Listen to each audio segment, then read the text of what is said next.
ნინო შუბლაძეს ვუთმობთ ეთერს. საღამომშვიდობისა, კიდევ ერთხელ მივესალმები მაყურებელს. პოზიცია პირდაპირ ეთერშია და დაძაბული კვირის ბოლოს ტრადიციულად განსხვავებულ პოზიციებს გთავაზობთ მთავარ თემაზე.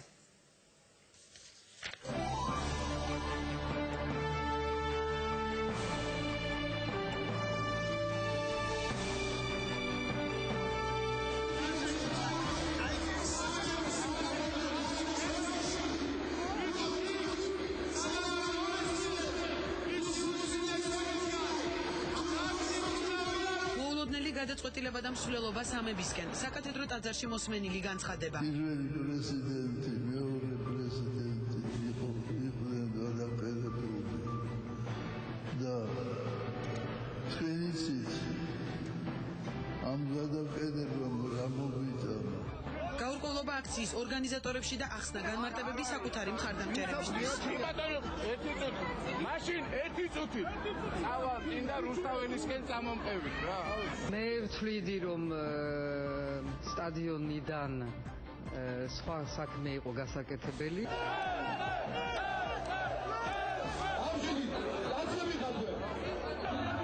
პარლამენტის წინ მიღებული გადაწყვეტილება მეტი რადიკალიზმი თუ ვითარების განმუხტვის მცდელობა. რკინიგზაც გადაიკეტება, როცა საჭიროდ ჩავთვლით, ავტომაგისტრალიც იქნება მანიფესტაციები, მსვლელობები. ჩვენ ასეთ აქციებში მონაწილეობას არ ვიღებთ, როგორც არის მაგისტრალების გადაკეთვა, რკინიგზის გადაკეთვა. არ ვიღებდით და არც მივიღებთ. რაც დამჭირდება, ყველაფერი იქნება. ასს და სხვადასხვაობა ოპოზიციაში პარტიები მოქმედების ინდივიდუალურ რეჟიმზე გადადიან. ეროვნული ფორუმი საკნების ქალაქს ტოვებს. დაიღალნენ რამდენითაც ვიცი. ჩვენ შევცვლით. ყველა დაცული საკანი იქნება დღესვე შევსებული. რატომ ტოვებს თბილისის აქციებს და რატომ მიდის რეგიონებში ეროვნული ფორუმი? სააკაშვილს წავართვით დედაქალაქი და ახლა უნდა წავართვათ დანარჩენი საქართველო. ვინ რა გზას ირჩევს მიზნის მისაღწევად და როგორ გადაჯგუფდებიან აქციის ორგანიზატორი პარტიები? დღეს პოზიციაში გუბა სანიკიძე ეროვნული ფორუმიდან და კობა დავითაშვილი ხალხის პარტიიდან. ხელისუფლებამ უნდა გადადგას ქმედითი ნაბიჯები დაძაბულობის განსამუხტად. იქნება ეს რიგარეში არჩევნები, მოლაპარაკებები თუ სხვა. საპატრიარქოში გაკეთებული კიდევ ერთი განცხადება და ხელისუფლების პასუხი. ის მიგვითითებს სწორ სულისკვეთებაზე, სწორ მოქმედებაზე, მოლაპარაკებები და მათ შორის არჩევნების გამოყენებაც იმისათვის, რომ რთული ვითარებები განივხვას. რატოართ ეს საარჩევნო ციკლი გავიწყოთ მომავალი წლის გაზაფხულიდან და არა შემოდგომიდან. რა არჩევნებს გულისხმობს ხელისუფლება და რომელი სავარძელი შეიძლება გახდეს ვაკანტური ვადაზე ადრე? რა მოლოდინი აქვს საპარლამენტო ოპოზიციას და ხელისუფლების რა შეთავაზებას დათანხმდება უმცირესობა? შეიქმნას ქვეყანაში ახალი საარჩევნო კალენდარი, თუნდაც ეს იყოს რიგარეში საპარლამენტო არჩევნები, რიგარეში ადგილობრივი არჩევნები შეიძლება ერთად ჩატარდეს. შედეგად ამას უნდა მოხდეს დაუყოვნებლივ ვადამდელი საპარლამენტო არჩევნები. უმცირესობის ლიდერი გიორგი თარგამაძე და მართველი გუნდიდან გიორგი გაბაშვილი. შეიცვლება თუ არა ქვეყნის საარჩევნო კალენდარი? გაიგეთ დღეს პოზიციაში.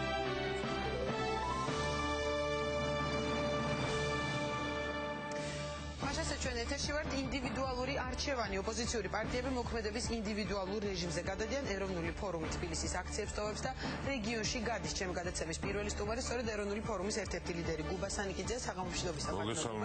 დიდი მადლობა გადაცემაში მონაწილეობისთვის პირველ რიგში. ბუნებრივია პირველ კითხვას დავსვამ თქვენი გადაწყვეტილებიდან გამომდინარე. თქვენ არაერთხელ განმარტეთ გუშინ საგანგებო ვთქვათ ბრიფინგიც ჩაატარა ეროვნულ ფორუმმა, სადაც განმარტეთ რომ გადიხართ რეგიონებში და ეს არის ერთ-ერთი მთავარი მიზეზი, რის გამოც ვთქვათ თბილისის აქციებში არ მიიღებთ მონაწილეობას.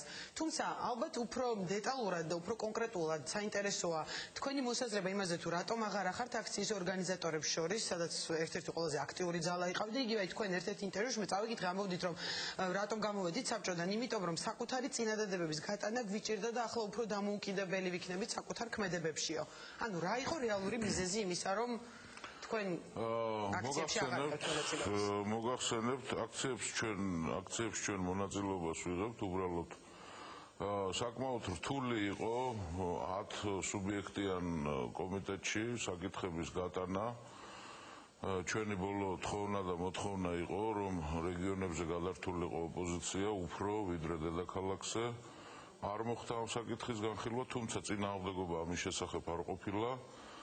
ფორუმს აქვს ასეთი მოსაზრება, რომ ყველაზე მნიშვნელოვანი დღეს საპროტესტო აქციების გაგრძელებისათვის აუცილებელი არის რეგიონებში გასვლა მარტივი მიზეზის გამო, იმიტომ რომ 3 წლის განმავლობაში ქართული ოპოზიცია და საპროტესტო მოსახლეობა ერთ წრეზე დავდივართ თბილისი უკვე გარკვეულია, იმიტომ რომ ბოლო გამოკითხვებით 10% აქვს ნაცმოძრაობას, მეტი საპროტესტო რესურსი თბილისს აღარ აქვს, მეტი პროტესტი ახლა აღარ გაიზრდება.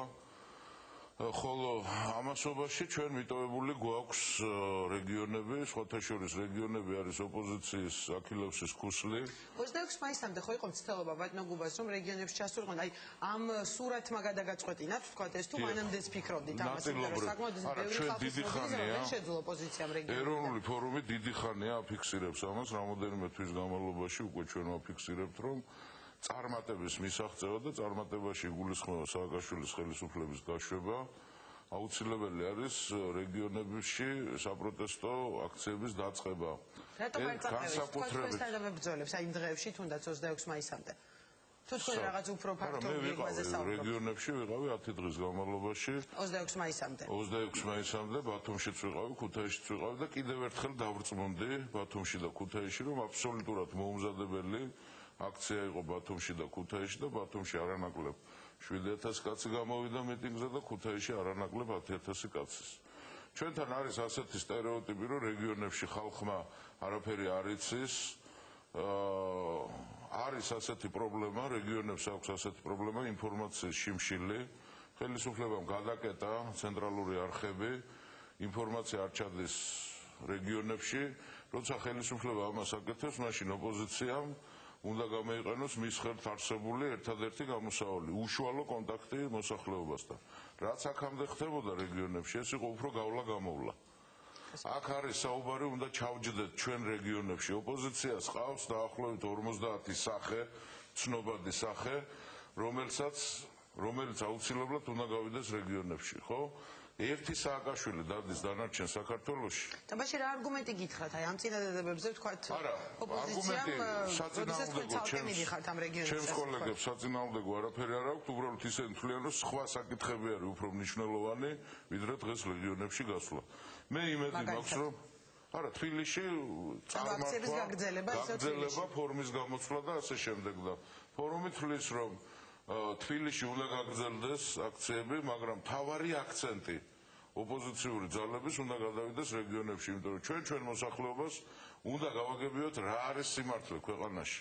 და მარტო ის კი არა, რომ სააკაშვილი არ ვარგა, რა ვარგა, ისიც უნდა შევთავაზოთ ჩვენს მოსახლეობას დანარჩენ საქართველოში. ჩვენი დევიზი არის ასეთი შეთავაზებაც მივეცით, თბილისში ხელისუფლება ვეღარ აკონტროლებს ვერაფერს და ახლა დანარჩენი საქართველო უნდა წავართვათ სააკაშვილი. კარგით, ბატონო გუბას, თქვენ აი ამ გადაწყვეტილების შესახებ, თქვენი ამ გადაწყვეტილების შესახებ გახდა ცნობილი ჯერ კიდევ 25 მაისის ღამეს, ანუ გავრცელდა ეს ინფორმაცია და თქვენ ეს კითხვა იმ ღამესვე დაგისვათ, თქვა თქვენმა თანაგუნდელებმა, რა მოხდა 25 მაისის ღამეს, იმიტომ რომ გავრცელდა ესეთი ინფორმაცია, რომ წინასწარ გაემიჯნა ნაწილი რაღაც გადაწყვეტილებებს, რაც იყო მისაღები 26 მაისს, თქვათ და ეს იცოდა ნაწილმა. 25-ში არაფერი არ მოხდა, რომ ჩვენ 24-ში წარუდგინეთ ეს ჩვენი გეგმა.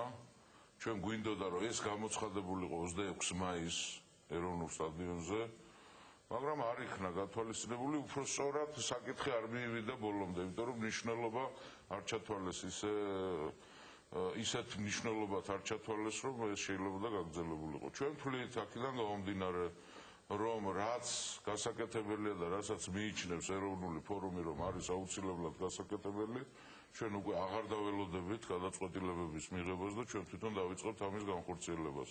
თუმცა მე მინდა გითხრათ, რომ პრინციპული თანხმობა უკვე ბევრმა გამოთქვა ამის შესახებ, მე ლევანთანაც ჰქონდა გაჩეჩილაძესთან ამასთან დაკავშირებით საუბარი და ამ დღეებში ლევან გაჩეჩილაძე შემოუერთდეს ამ აქციას. კარგით, ბატონო გუბაზ, გადავიდეთ 26 მაისზე, რომელიც საკმაოდ ისეთი მნიშვნელოვანი დღე იყო ამ კვირაში, იყო რაღაც სადღესასწაულო განწყობა, შემდეგ დაბნეულობა ოპოზიციაში, მაგრამ თქვენ ამ 26 მაისის შეფასებისას, როდესაც თქვენს რაღაც ინტერვიუს ვეცნობოდი, ერთ-ერთ თქვით, რომ ჰქონდათ რაღაც მოლოდინი ოპოზიციას, ოღონ არ იცოდნენ რისი და აღმოჩნდა, რომ ინფორმაციის ერთადერთი წყარო იყო უცნობი, ეს ქართული ოპოზიციის სერიოზული შეცდომა იყო. თქვენ ესეთ ტერმინს ხმარობთ, რა მოლოდინი ჰქონდა და ასე წერია ყოველ შემთხვევაში თქვენს ინტერვიუში ერთ-ერთ გაზეთში. არ ვიცი, მე საერთოდ უცნობი არ მიხსენებია, უბრალოდ იყო მოლოდინი 9 აპრილის კომიტეტში, რომ პატრიარქი გააკეთებდა რაღაც განცხადებას.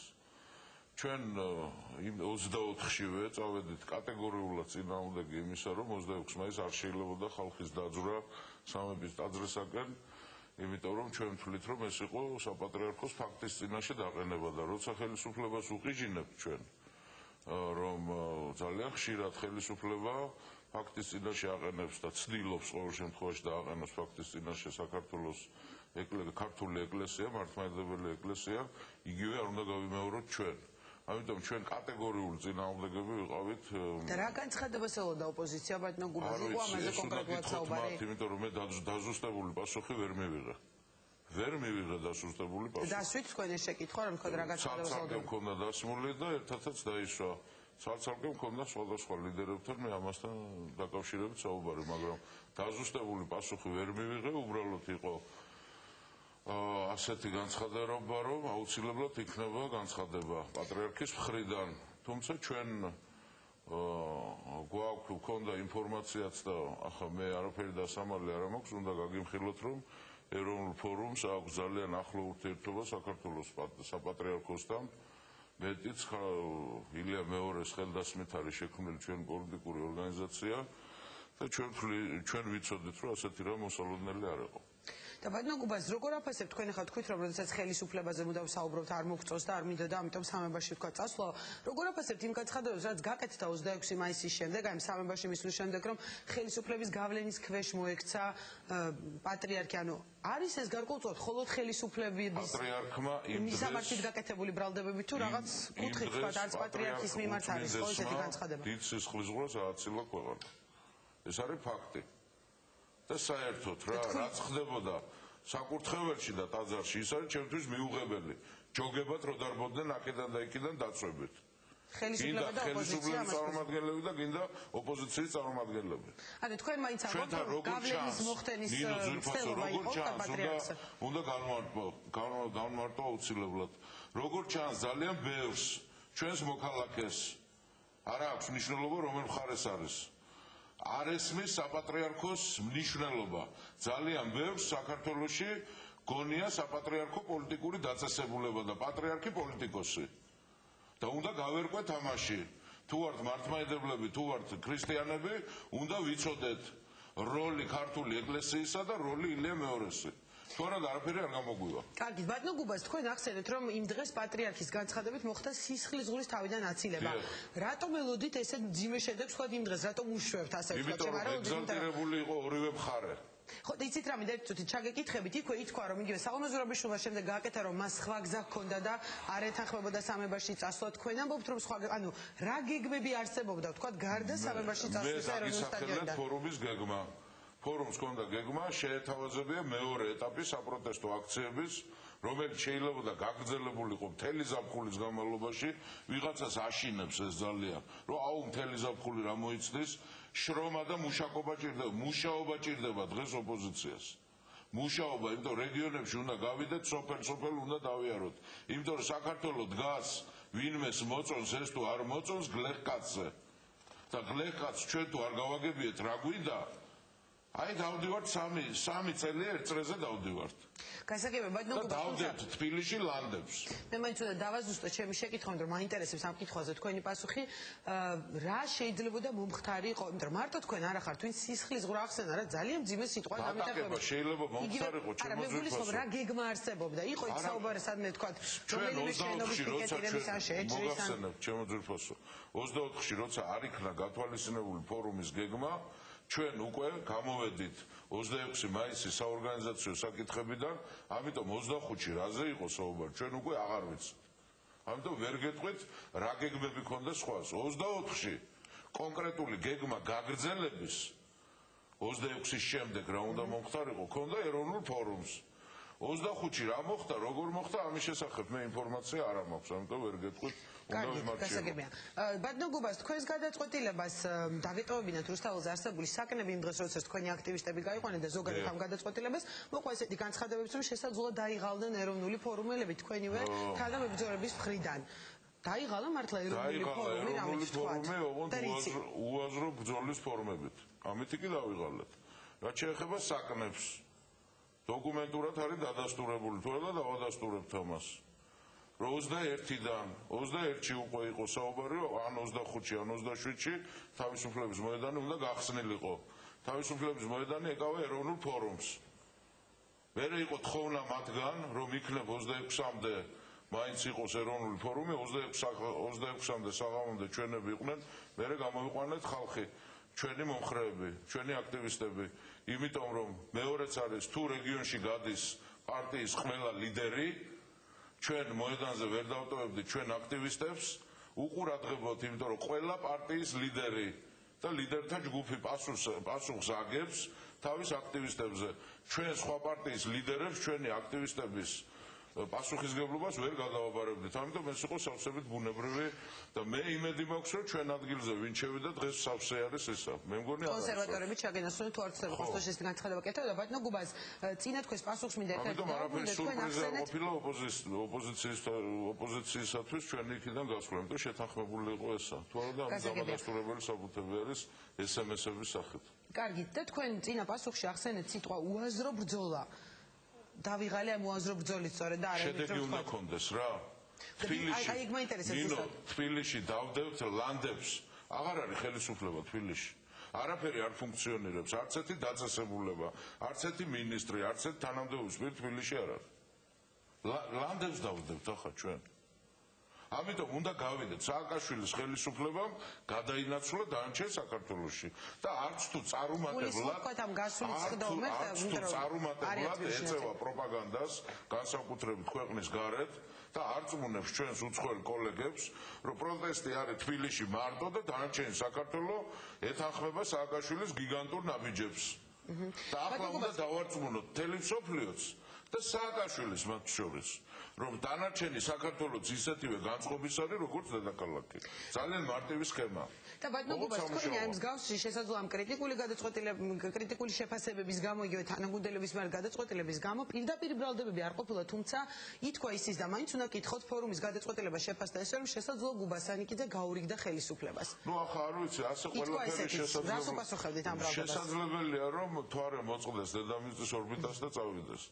ყველა ნამყოფია სააკაშვილთან. აი გაერთიანებულ ოპოზიციაში 9 აპრილის კომიტეტში თითო ორლა კაცის გამოკლებით. ყველა იყო სააკაშვილის ხელისუფლებაში. ზოგი ხანგრძლივად, ზოგი ხანმოკლედ. ერთადერთი პოლიტიკური ორგანიზაცია, რომელსაც არანაირი საერთო ბიოგრაფია არ აკავშირებს მიხეილ სააკაშვილთან, არის ეროვნული ფორუმი. და გაითვალისწინოს უყველა მეს და პაპზე უფრო კათოლიკები ნუ გახდებიან, რა ჩემი რჩევა არის. და ბატონო გუბას 26 მაისს რომ ამოვწუროთ ეს დღე ასე ვთქვა, დღის ბოლო იყო შემდეგ აი რუსთაველის გამზირზე, სადაც თითქოს დადგა საფრთხე უმართავი პროცესების და შემდეგ გადაწყვეტილება რკინიგზის ბლოკირების. თქვენ იქაც არ გამოჩდით, ანუ უკვე გადაწყვეტილება ქონდა თქვენ გახოთ და არ ეთანხმებოდით თქვა აი მაგისტრალების გადაკეთებას. მარტივი მიზეზი გაუგებრობებში ეროვნულ ფორუმს ვერავინ ვერ იხილავს. თავისთავად ფორმა ვთქვათ ეს თქვენთვის მისაღებია, რომ უბრალოდ მაინტერესებს ბევრი ლიდერი ამბობს, რომ ეს არ არის მისაღები. უკვე მეორე ნაწილი 26 მაისის ჩემთვის.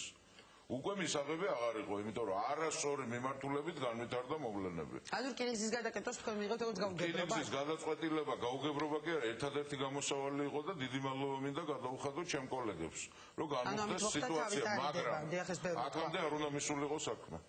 კარგი და ბატონო გუბას გუშინ კიდევ ერთი განცხადება გააკეთა საპატრიარქომ და სიტუაციას ისევ კვლავ სერიოზული და ფეთქებად საშიში უწოდა და იქვე განაცხადა, რომ უბრალოდ ციტირებას მოვახდენ, ხელისუფლებამ უნდა გადადგას ქმედითი ნაბიჯები დაძაბულობის განსამუხტად, იქნება ეს რიგგარეშე არჩევნები, მოლაპარაკებები თუ სხვა. თქვენ როგორ ფიქრობთ, ხელისუფლებამ უნდა ვთქვათ ვადამდელი საპარლამენტო ან ვადამდელი თვითმმართველობა დანიშნოს, რაზეც მინიშნებები კეთდება. დათანხმდებით ამას თუ ეს არის ძალიან საინტერესო განცხადება საერთოდ. პატრიარქი ბრძენი კაცია და ყოველთვის სიბრძნით ახსოვსა მოსაზრებებს გამოთქვამს ხოლმე. პატრიარქმა პირველი გამონათქვამი როცა გააკეთა ორივე მხარემ სათავისოდ ჩათვალა. პატრიარქმა თქვა, რომ ორჯერ იქნა გადაყენებული პრეზიდენტი და ამან ქვეყნისთვის კარგი არაფერი არ მოიტანა. მიშას მომხრეებმა ჩათვალეს, რომ აი პატრიარქს არ უნდა პრეზიდენტის გადადგომა, ხოლო ოპოზიციის მომხრეებმა ჩათვალეს, რომ ვარდების რევოლუციაც არ ვარგოდა. იმიტომ რომ ქვეყანა ცუდ დღეშია. იგივე განცხადება პატრიარქმა გააკეთა განცხადება რიგგარეშე არჩევნები. ახლა მიდის მარჩიელობა. ოპოზიცია იძახის, რომ პატრიარქმა იგულისხმა საპრეზიდენტო თქვათ რაღაცა ნაწილი იძახის რომ საპარლამენტო და ხელისუფლება იძახის ადგილობრივ. სათავისოდ გაიგო და პატრიარქმა სწორი ფორმულირება თქვა, როცა არ დააკონკრეტა მან. პატრიარქმა თქვა, რომ მდგომარეობიდან უნდა გამოვიდეს ქვეყანა. ახლა დანარჩენი ეს არის ჩვენი საქმე. პოლიტიკური ელიტის და ქართული საზოგადოების და ჩემი დიდი თხოვნა საერო საქმეებით ნუ ჩავერევით სასულიერო საკითხებში, იმიტომ რომ საპატრიარქო და ქართული ეკლესია არ ემორჩილება საერთაშორისო კანონმდებლობებს.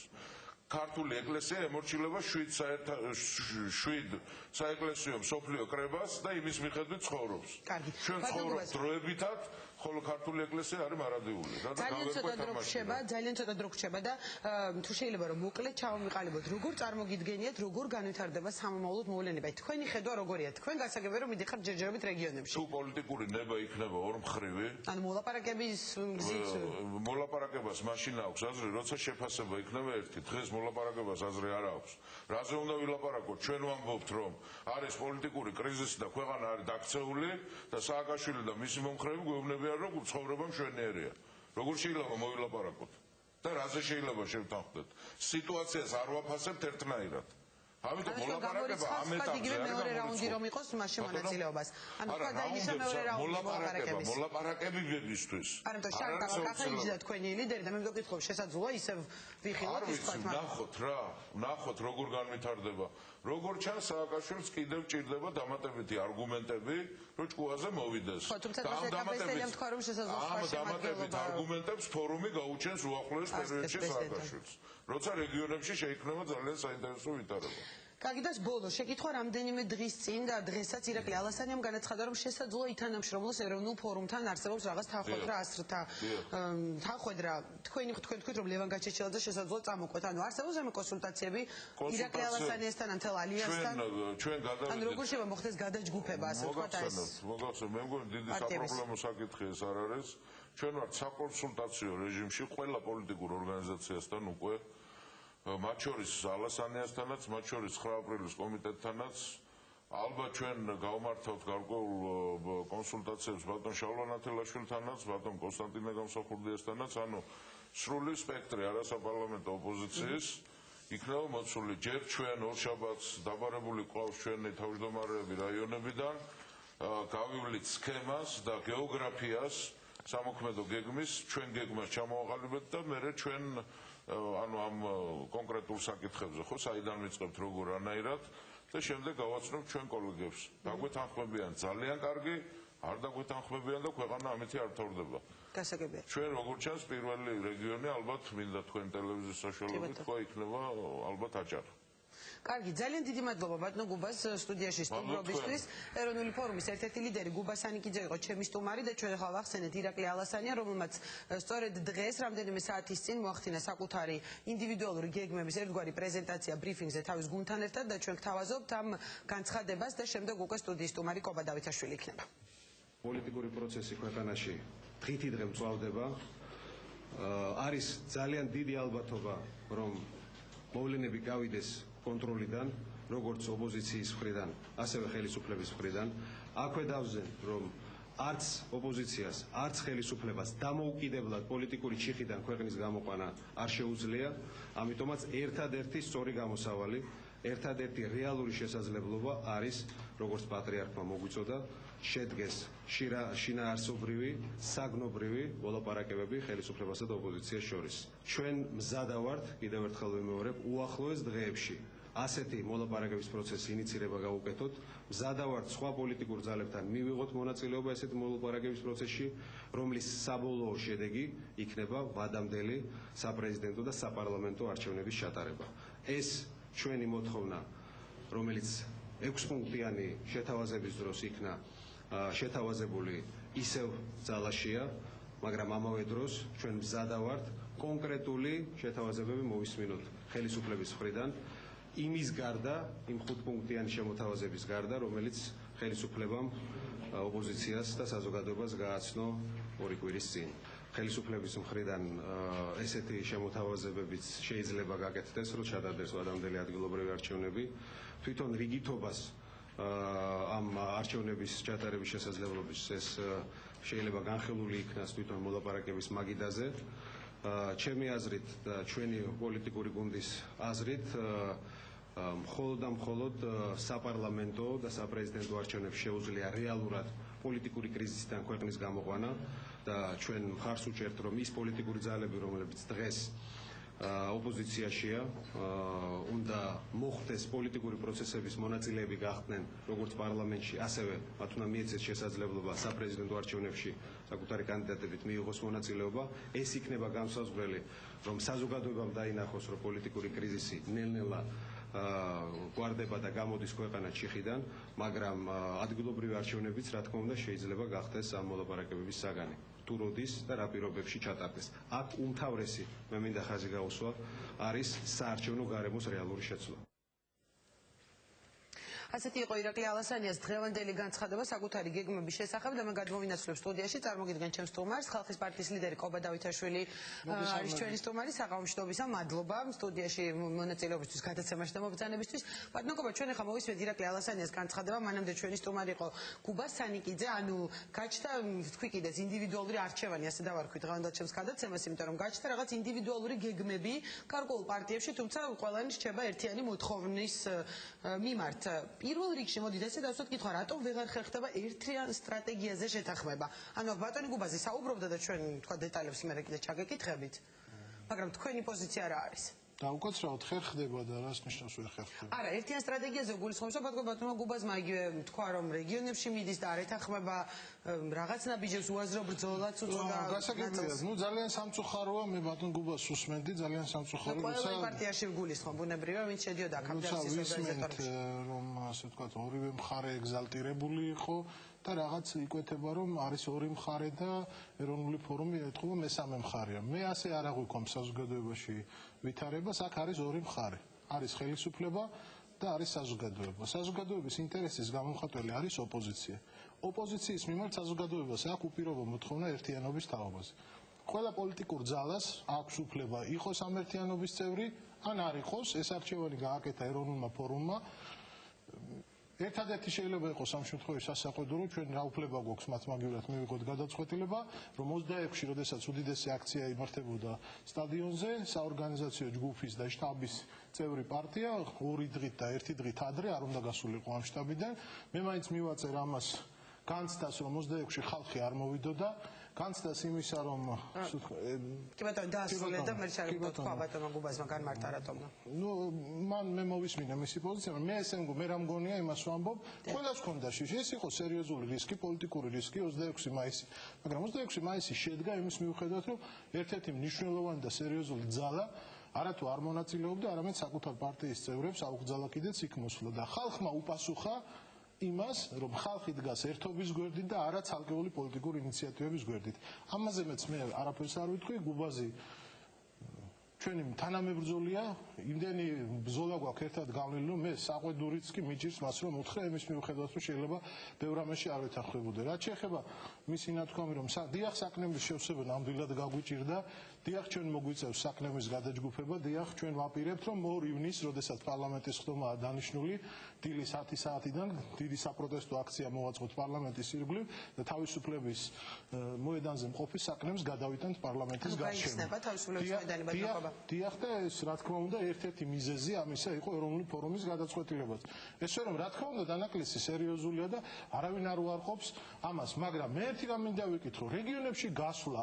და ერთობაში ყოფნა ერთმანეთს რატომ ეწინააღმდეგება მეც დავდივარ რეგიონებში და არც ერთ ჩემ კოლეგას არ აუგზავნა ეს ბათუმშიც ვიყავი ქუთაისშიც თელავშიც ვიყავი ზუგდიდში და კიდევ ვაპირებ წავიდე თუმცა ბატონი გუბაზი ამბობს რომ ისიც იყო მაგრამ რა სურათიც დახვდა სწორედ იქიდან გამომდინარე თulis რომ უფრო აქტიური უნდა იყოს ოპოზიცია მე უბრალოდ ბატონი გუბაზი აქ არ არის და მის არგუმენტებს იმიტომ მათი პარტიის ერთობა საკმარის ძალას შეიცავს თავის თავში რომ თბილისშიც ვიდგეთ და რეგიონებში ახლა ბატონო გუბაზმა აგვიხსნა რას გულისხმობს ის რეგიონებში გასვლას ანუ ეროვნული ფორუმი მიდის რეგიონებში საკნები დაცალეს მათ ანუ ჩვენ ყველანი ასე უნდა მოქცეულიყავით ყველა საკანი უნდა დაგვეცალა რუსთაველიც უნდა გაგვეხსნა და წავსულიყავით რეგიონებში ეს გეგმა ბუნებრივია მისაღები არ იქნებოდა იმიტომ რომ მე არა მაქვს განცდა რომ საქმე არის ცუდად მე მაქვს განცდა რომ სერიოზულად სააკაშვილი ამოწურულია ის პირიქით ამბობდა რომ ხელისუფლება აღარ ჩანს დედაქალაქში და არ ვეთანხმები ამ პოზიციას რომ ასე ვთქვა თბილისის აქციამ ამოწურა თავისთავად პირიქით ეხლა შედის ძალიან საინტერესო ფაზაში ფაქტობრივად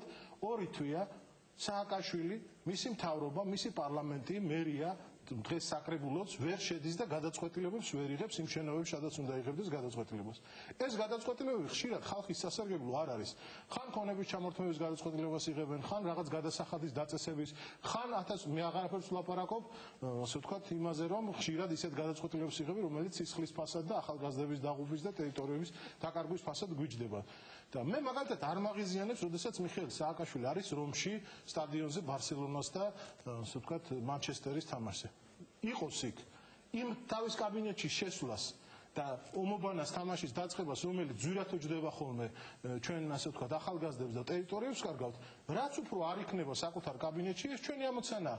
მზად ვართ, რამდენი თვეც საჭიროა და წლებით თუ საჭიროა, თუ გნებავთ რამდენიმე წელი ვიდგებით იქ, ჩვენ ამით ვაშორებთ ხელისუფლებას მიხეილ სააკაშვილს და თუ მისთვის ეს ნორმალური მდგომარეობა და მისი მთავარი ამოცანა არის გართობა, სტადიონზე წასვლა, რესტორანში წასვლა, იაროს, მე მაგალითად ეს არ მაღიზიანებს, არც ის მაღიზიანებს, რომ ბიუჯეტის ფული იხარჯება ამაზე, იმ მარტივი მიზეზის გამო, რომ უფრო უარეს რამეზე იხარჯებოდა და ჟანგიან ტანკებზე ხარჯავდეთ მილიარდებს, რომელიც რუსებს ჩაავაბარეთ, მე ამ ომში, მე ვგულისხმობ მთელ ქვეყანას და მის ხელმძღვანელობას პირველ რიგში.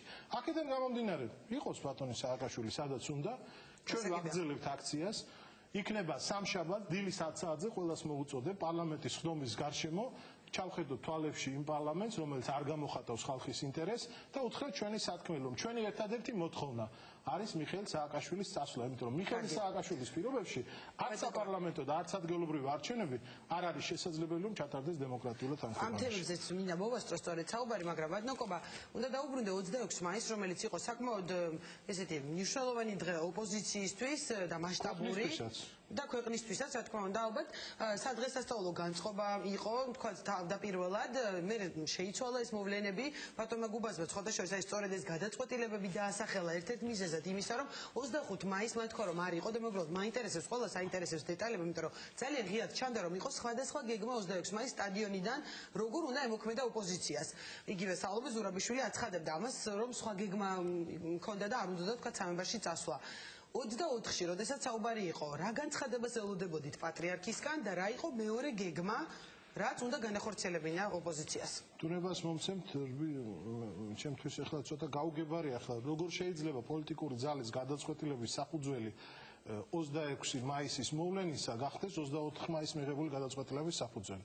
24 მაისს არამე 24-ში მივიღე გადაწყვეტილება, იყო საუბარი სამებაში წასვლაზე. ფორუმმა ოპოზიციური ერთობა დატოვა 24 მაისს. გადაწყვეტილება საპატრიარქოსკენ და სამებისკენ წასვლის თაობაზე მიღებული იქნა 25 მაისს გვიან, ანუ 26 მაისის გამთენიისას. როდესაც თვითონვე აღნიშნა ბატონო გუბაზო, რომ ის არ მონაწილეობდა.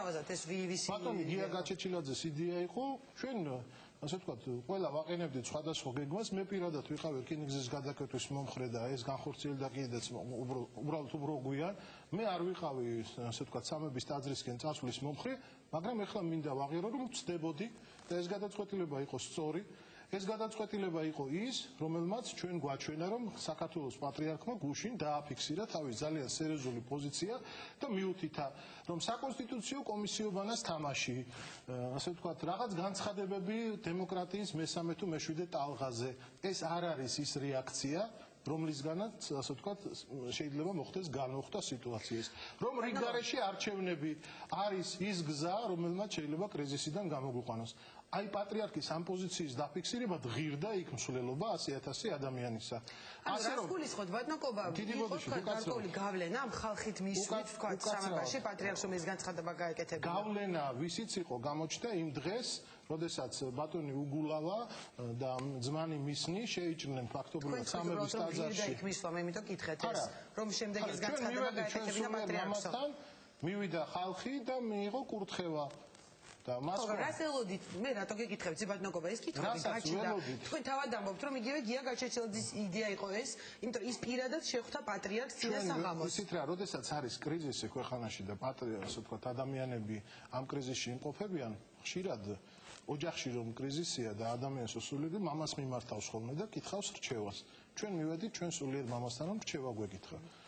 სამწუხაროდ იმ დღეს მას რჩევის მოცემის საშუალება არ მისცეს და ასე ვთქვათ ფაქტიურად შეჭრა მოაწყვეს სამებაში უგულავამ და მისმა დაჯგუფებამ და ფაქტობრივად როგორც ჩანს იმ სიტყვიდან რომელიც პატრიარქმა თქვა რაღაცნაირად საკითხში ორივე მხარე იდგავენ როგორც ოპოზიცია ის დასკვნა გამოვიტანა ისე რომ პატრიარქმა რადგანაც ახსენა შინაგანი ჯარი და მე უკვე მეორე დღეს აიხსნა რომ რაღაც სისხლისღვრაზე იყო და ჩვენ არანაირ სისხლისღვრას არ გეგმავდით იმ დღეს მშვიდობიანი მსვლელობა მოვაწყეთ ტაძრისკენ ეს თავად პატრიარქმა თქვა სისხლისღვრა მაგრამ საკმაოდ ძიმე მოვლენები არიდა და რა იყო ესეთი გეგმა 26 მაისს და ის რომ მე შემექნა ესეთი შტაბ-ეჭველი ხელისუფლების წარმომადგენლები მივიდნენ იქ რათა ეთქვათ პატრიარქისთვის რომ თუ ის კრიზისიდან განუხთვის საკუთარ მოსაზრებას გამოთქვამდა მაშინ ისინი სისხლისსაც დაყვრიდნენ ჩვენი მხრიდან სისხლისღვრის მოწოდება არ იყო და მთელი იმ დღის მოქმედება ოპოზიციის იყო აცილება სისხლისღვრისა ჯერ ტაძარში წასვლა და შემდეგ იგივე თუნდაც რკინი გზაზე კარგი ბატონობა მე იცით რა სალომე ზურაბიშვილის ერთ-ერთ ინტერვიუში ამოვიკითხე რომ ძალიან დიდი დანაშაულია რომ დავიჯერეთ თითქოს 26 მაისის შეფასებაზე იყო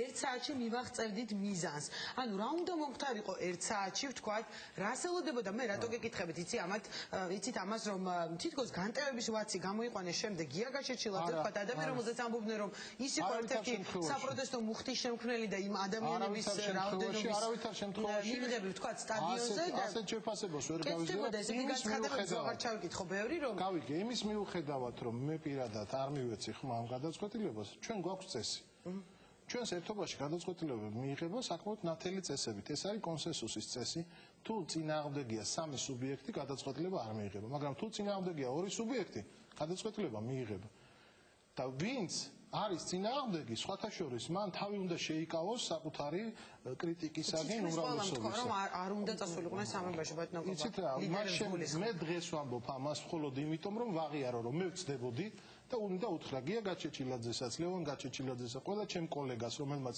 მიიღო სამების ტაძარში წასვლის გადაწყვეტილება, ეს იყო სწორი გადაწყვეტილება, კოლეგებო, ბოდიშს გიხდით, მე ვიყავი არასწორი და თქვენ ბრძანდებოდით მართალი. ასევე წდება ეროვნული ფორუმი და ასე ვთქვათ, ბოდიშის მოხდა კოლეგის მიმართ და საკუთარი შეცდომის აღიარება სირცხვილი არ არის.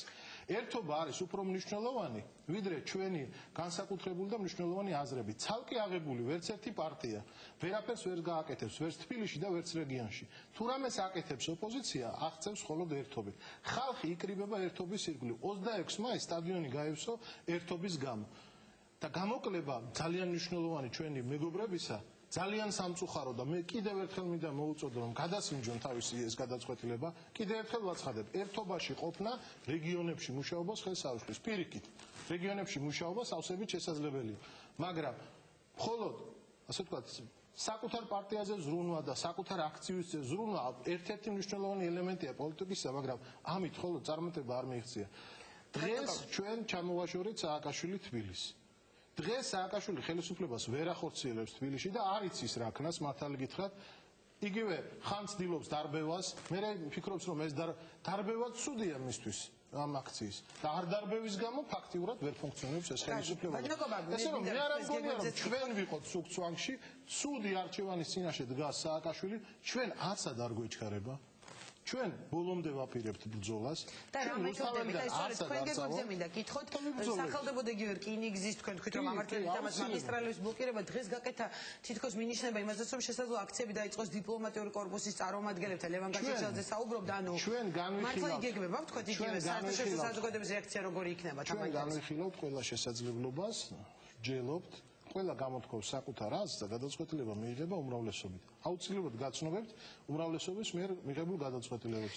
შემიძლია გაცნობოთ უახლესი გადაწყვეტილებები ორშაბათს მაგალითად დილიდან 9 საათიდან იქნება მერიასთან პიკეტი და გაგრძელდება ეს 3 საათნახევარი. შემდეგ ჩვენ გვექნება საინფორმაციო მიტინგი 6 საათზე. სამშაბათს იწყება პარლამენტის ხდომა და ამიტომ თავისუფლების მოედანზე სამყოფი საკნები გადადის პარლამენტის გარშემო და იქ დაბანაკდებიან ჩვენი მომხრეები და ფაქტობრივად ჩვენ მოვახდენთ პარლამენტის შენობის პიკეტირებას და მშვიდი მუშაობის საშუალებას რა თქმა უნდა ვერ მივცემთ ორგანოს რომელსაც ხალხის სასიკეთოდ არაფერი არ გაუკეთებია და არც პოტენციალი აქვს რომ გააკეთოს გარდა ამისა, ჩვენ მივიღეთ უკვე გადაწყვეტილება, რომ შედის მოლაპარაკებები, ბატონობა დავაკონკრეტებ. იგივე ირაკლი ალასანი ამბობს, რომ უმხრამესი და დღეს ეკაბესელიამ განაცხადა, რომ თქვა ალასანი აღარ იქნება მოლაპარაკების მაგიდაზე აქციების ორგანიზატორების სახელით, თუ ეს მეორე რაუნდი გაიმართება და შემადგენლობა შეიცვლება. ოპოზიციამ მიიღო გადაწყვეტილება. ეს გადაწყვეტილება არის ასეთი: მოლაპარაკება შესაძლებელია მხოლოდ იმ საკითხზე, რასაც ქვია სააკაშვილის გადადგომა. თუ ვინმეს სურს სხვა რაიმე საკითხზე მოლაპარაკება, ჩვენ ხელს არავის არ უშლით, მაგრამ ეს არ იქნება ჩვენი მოლაპარაკება. თქვენი ნდობის მანდატი მას აღარ ექნება. მას არ ექნება და მას შეუძლია ისაუბროს, რამდენადაც ვიცი, ქრისტიან-დემოკრატები და სხვა პოლიტიკური ძალები, რომელიც პარლამენტში არიან, უკვე აწარმოებენ ასეთ მოლაპარაკებებს და თუ ვინმეს სურს ამ მოლაპარაკებებს შეუერთდეს, ეს მათი უფლებაა. უბრალოდ მე ეჭვება, რომ ამით საზოგადოების ნდობა გაიზარდოს პოლიტიკური ძალის მიმართ, ვინც ასეთ მოლაპარაკებებს. მოძით, ბოლო კითხვა, თქვენ ვინ ხართ გულისხმობა ამაში, თქვენ რომელი პარტიები და ლიდერები ხართ, ვინც თქვა ამ ერთიან სტრატეგიას განაგრძობთ? დარჩა 9 სუბიექტი. 9 სუბიექტი. ანუ ირაკლი ალასანიასთან ერთად ხართ, იმიტომ რომ ეკაბესელიამ გაკეთა საკმაოდ უცნაური განცხადება და იმიტომ გეკითხებით. ირაკლი ალასანია რაღაც საკითხებში არის აღმოჩნდება ხოლმე უმცირესობაში კენჭისყროს, არის საკითხები, როდესაც ხალხის პარტია უმცირესობაში, არის საკითხები, როდესაც ვთქვათ ალბათონი ეკაბესელია და ერთიანი საქართველო აღმოჩნდება ხოლმე უმცირესობაში, ასეთია დემოკრატია. დემოკრატიულად მიღებული გადაწყვეტილებები უფრო რთულად მიიღება. უფრო ხანგრძლივია, მაგრამ სამაგეროდ შეცდომები და დანაშაულები ნაკლები ახლავს ამ პროცესს. ამით ჯობია დემოკრატია ერთპიროვნულ მმართველობას და ამიტომ მიგვაჩნია, რომ ეს არის სერიოზული წინგადადგმული ნაბიჯი იმ წყობასთან შედარებით, რომელიც სამწუხარო შედეგებს ჩვენ ხედავ და რომელსაც ავტორიტარული რეჟიმი ქვია. გასაგებია. ძალიან დიდი მადლობა ბატონობა, ხალხის პარტიის ლიდერი ყობა დავითაშვილი იყო ჩემი სტუმარი. ახლა რეკლამა და რეკლამის შემდეგ უკვე უმცირესობის ლიდერი გიორგი თარგამაძე და მმართველი გუნდიდან გიორგი გაბაშვილი, რომელთანაც შევეცდებით გავარკვიოთ მოსალოდნელი თუ არა ქვეყანაში ახალი საარჩევნო კალენდარი. ხელისუფლებამ უნდა გადადგას ქმედითი ნაბიჯები დაძაბულობის განსამუხტად. იქნება ეს რიგარეში არჩევნები, მოლაპარაკებები თუ სხვა. საპატრიარქოში გაკეთებული კიდევ ერთი განცხადება და ხელისუფლების პასუხი. ის მიგვითითებს სწორ სულისკვეთებაზე, სწორ მოქმედებაზე, მოლაპარაკებები და მათ შორის არჩევნების გამოყენებაც იმისათვის, რომ რთული ვითარებები განივიწყოს. რა თუ არ ეს საარჩევნო ციკლი დავიწყოთ მომავალი წლის გაზაფხულიდან და არა შემოდგომიდან. რა არჩევნებს გულისხმობს ხელისუფლება და რომელი სავარძელი შეიძლება გახდეს ვაკანტური ვადაზე ადრე? რა მოლოდინი აქვს საპარლამენტო ოპოზიციას და ხელისუფლების რა შეთავაზებას დათანხმდება უმცირესობა? შეიქმნას ქვეყანაში ახალი საარჩევნო კალენდარი, თუნდაც ეს იყოს რიგარეში საპარლამენტო არჩევნები, რიგარეში ადგილობრივი არჩევნები შეიძლება ერთად ჩატარდეს. შედეგად ამას უნდა მოხდეს დაუყოვნებლივ ვადამდელი საპარლამენტო არჩევნები. უმცირესობის ლიდერი გიორგი თარგამაძე და მმართველი გუნდიდან გიორგი გაბაშვილი. შეიცვლება თუ არა ქვეყნის საარჩევნო კალენდარი? გაიგეთ დღეს პოზიციაში.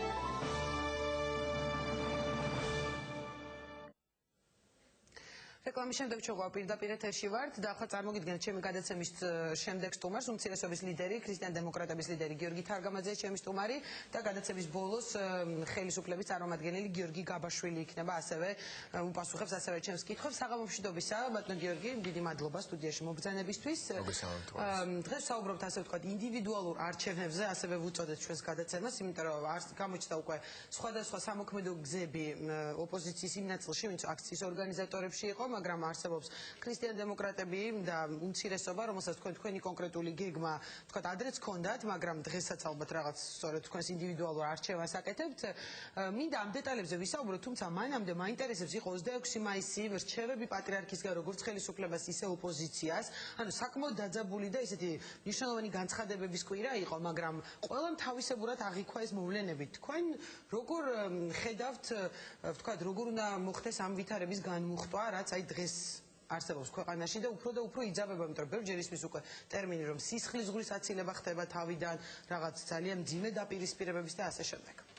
მე მგონი სამწუხაროდ უკვე ვერაფრის თავიდან აცილება ვეღარ ხდება. ბუნებრივია მასშტაბებსაც აქვს მნიშვნელობა, მაგრამ სისხლის დაიღვარა, ადამიანები ბეწვზე გადარჩნენ. მე სიმაღლე გითხრა ძალიან ცუდად მე. არა მარტო 6 მაისს გუშინ ღამესაც გულისხმობ და საერთოდ ეს რაღაც ცუდი ნიშანი არის ნამდვილად, როდესაც თითქმის ყველა რელიგიურ დღესასწაულზე სისხლი უნდა დაიღვაროს დედაქალაქში. ძალიან ცუდის ნიშანია და ყველა ჩვენგანს, ყველას აბსოლუტურად რა თქმა უნდა, უპირველეს ყოვლისა ხელისუფლების წარმომადგენლებს, ასევე იმ პოლიტიკურ ლიდერებს, რომელთაც აწევთ ძალიან სერიოზული პასუხისმგებლობა საპროტესტო აქციების მართვისა, ყველას მართებ და გვმართებს ამ ყველაფრის გააზრება და ამ საფრთხეების გაანალიზება. მე ერთის მხრივ ძალიან შეშფოთებული ვარ იმით, რაც თუნდაც გუშინ მოხდა და მეორეს მხრივ მართლაც ყველანი დავშვიდით, როდესაც ვნახეთ, რომ არც ერთ მათგანს, არც პოლიციელებს და არც მომიტინგეებს სიცოცხლისთვის საშიში დაზიანებები ისეთი მძიმე არ ქონიათ და ღმერთმა მაქნას, რომ ეს მართლაც ბოლო შემთხვევა იყოს ასეთი. ან ჩვენ ცეცხლს ვეთამაშებთ. თქვენ ამას ამოდბატნო გიორგი და სწორედ ეს მინდა კითხოთ, ეს რომ კიდევ უფრო სერიოზულ დაპირისპირებაში არ გადავიდეს, იმიტომ რომ უკვე მე რამდენი ინციდენტია, თქოთ ეს არ არის პირველი და დაიჭრენ პოლიციელები, დაშავდა აქციის მონაწილეები. ეს ყველაფერი რომ თავიდან ავიცილოთ. აი თქვენ რა გზას ხედავთ, თქვათ, თქვენი კონკრეტული გეგმები ცნობილია, მაგრამ მაინც. მე არ მინდა ძალიან პროზაული გამონათქვამი გამომივიდეს, მაგრამ ეს გზა უკავშირდება საკუთარი ქვეყნის, საკუთარი სახელმწიფოს და ხალხის მიმართ განსაკუთრებული პასუხისმგებლობას. რადგან ის, რაზეც ახლა ჩვენ ვსაუბრობთ, რეალურად ამ თვენახევრის განმავლობაში თავისი შინაარსით არის ბრძოლა ხელისუფლებისათვის. მე არ მინდა ეხლა დეტალებში მოვყვე, ვინ, როდის, სად იდგა, ასე შემდეგ, რას ებრძოდა, ამას ახლა მნიშვნელობა არ აქვს. ჩვენ გქონდა აშკარად შემთხვევა ხელისუფლებისათვის ბრძოლასთან. არადა ამის პარალელურად. ბატონო გიორგი, როგორც ოპოზიციაზე ვთქვათ. რა თქმა უნდა, შეიძლება თქვან კიდეც და ზოგადად პოლიტიკაში პოლიტიკური პარტიისა თუ პოლიტიკური ლიდერების ამოცანას წარმოადგენს ხელისუფლებაში მოსვლა იმისათვის, რომ მათი გეგმები განახორციელონ იდეოლოგიური, პროგრამული და ასე შემდეგ, მაგრამ ახლა რა კონტექსტშიც ვამბობ, ამას ყველა ძალიან კარგად მიხვდება. არის სახელმწიფო, რომელიც ძალიან სერიოზული საფრთხეების ქვეშაა, არის ქვეყანა, რომელსაც აქვს უზარმაზარი პრობლემები, თავისი მეზობლებიდან გამომდინარე თუ იმ ეკონომიკური პრობლემებიდან გამომდინარე, რომელიც უკვე ძალიან მძიმედ დააწვა თითოეული ქართველის და საქართველოში მცხოვრები არაქართველის ოჯახის ბიუჯეტს, არის უზარმაზარი პრობლემები, რომელიც ცალკეული სახელისუფლებო სტრუქტურების მუშაობას უკავშირდება და აი ამ სრულ გაურკვევლობაში ყოველგვარ კონტროლს, ისედაც მცირე კონტროლის ქვეშ იყვნენ, ისინი არიან მოკლებულები და რას აკეთებენ უკვე კაცმა არ იცის და არის მცდელობა იმისა, რომ ქვეყანაში ვითარება კიდევ უფრო ცუდი გახდეს. ანუ რაც უფრო ცუდია, მით უფრო კარგია, ეს არ არის ფორმულა, რომელიც სახელმწიფოს ინტერესს შეიძლება შეესაბამებოდეს. ამიტომ ჩვენ მიგვაჩნია, რომ განსაკუთრებით მისი უწმიდესობისა და საპატრიარქოს განცხადებებში მინიშნებული ძალიან ზუსტი პრიორიტეტების გათვალისწინებით გამოსავალი მდგომარეობს სწორედ პროცესში და არა უძრაობაში.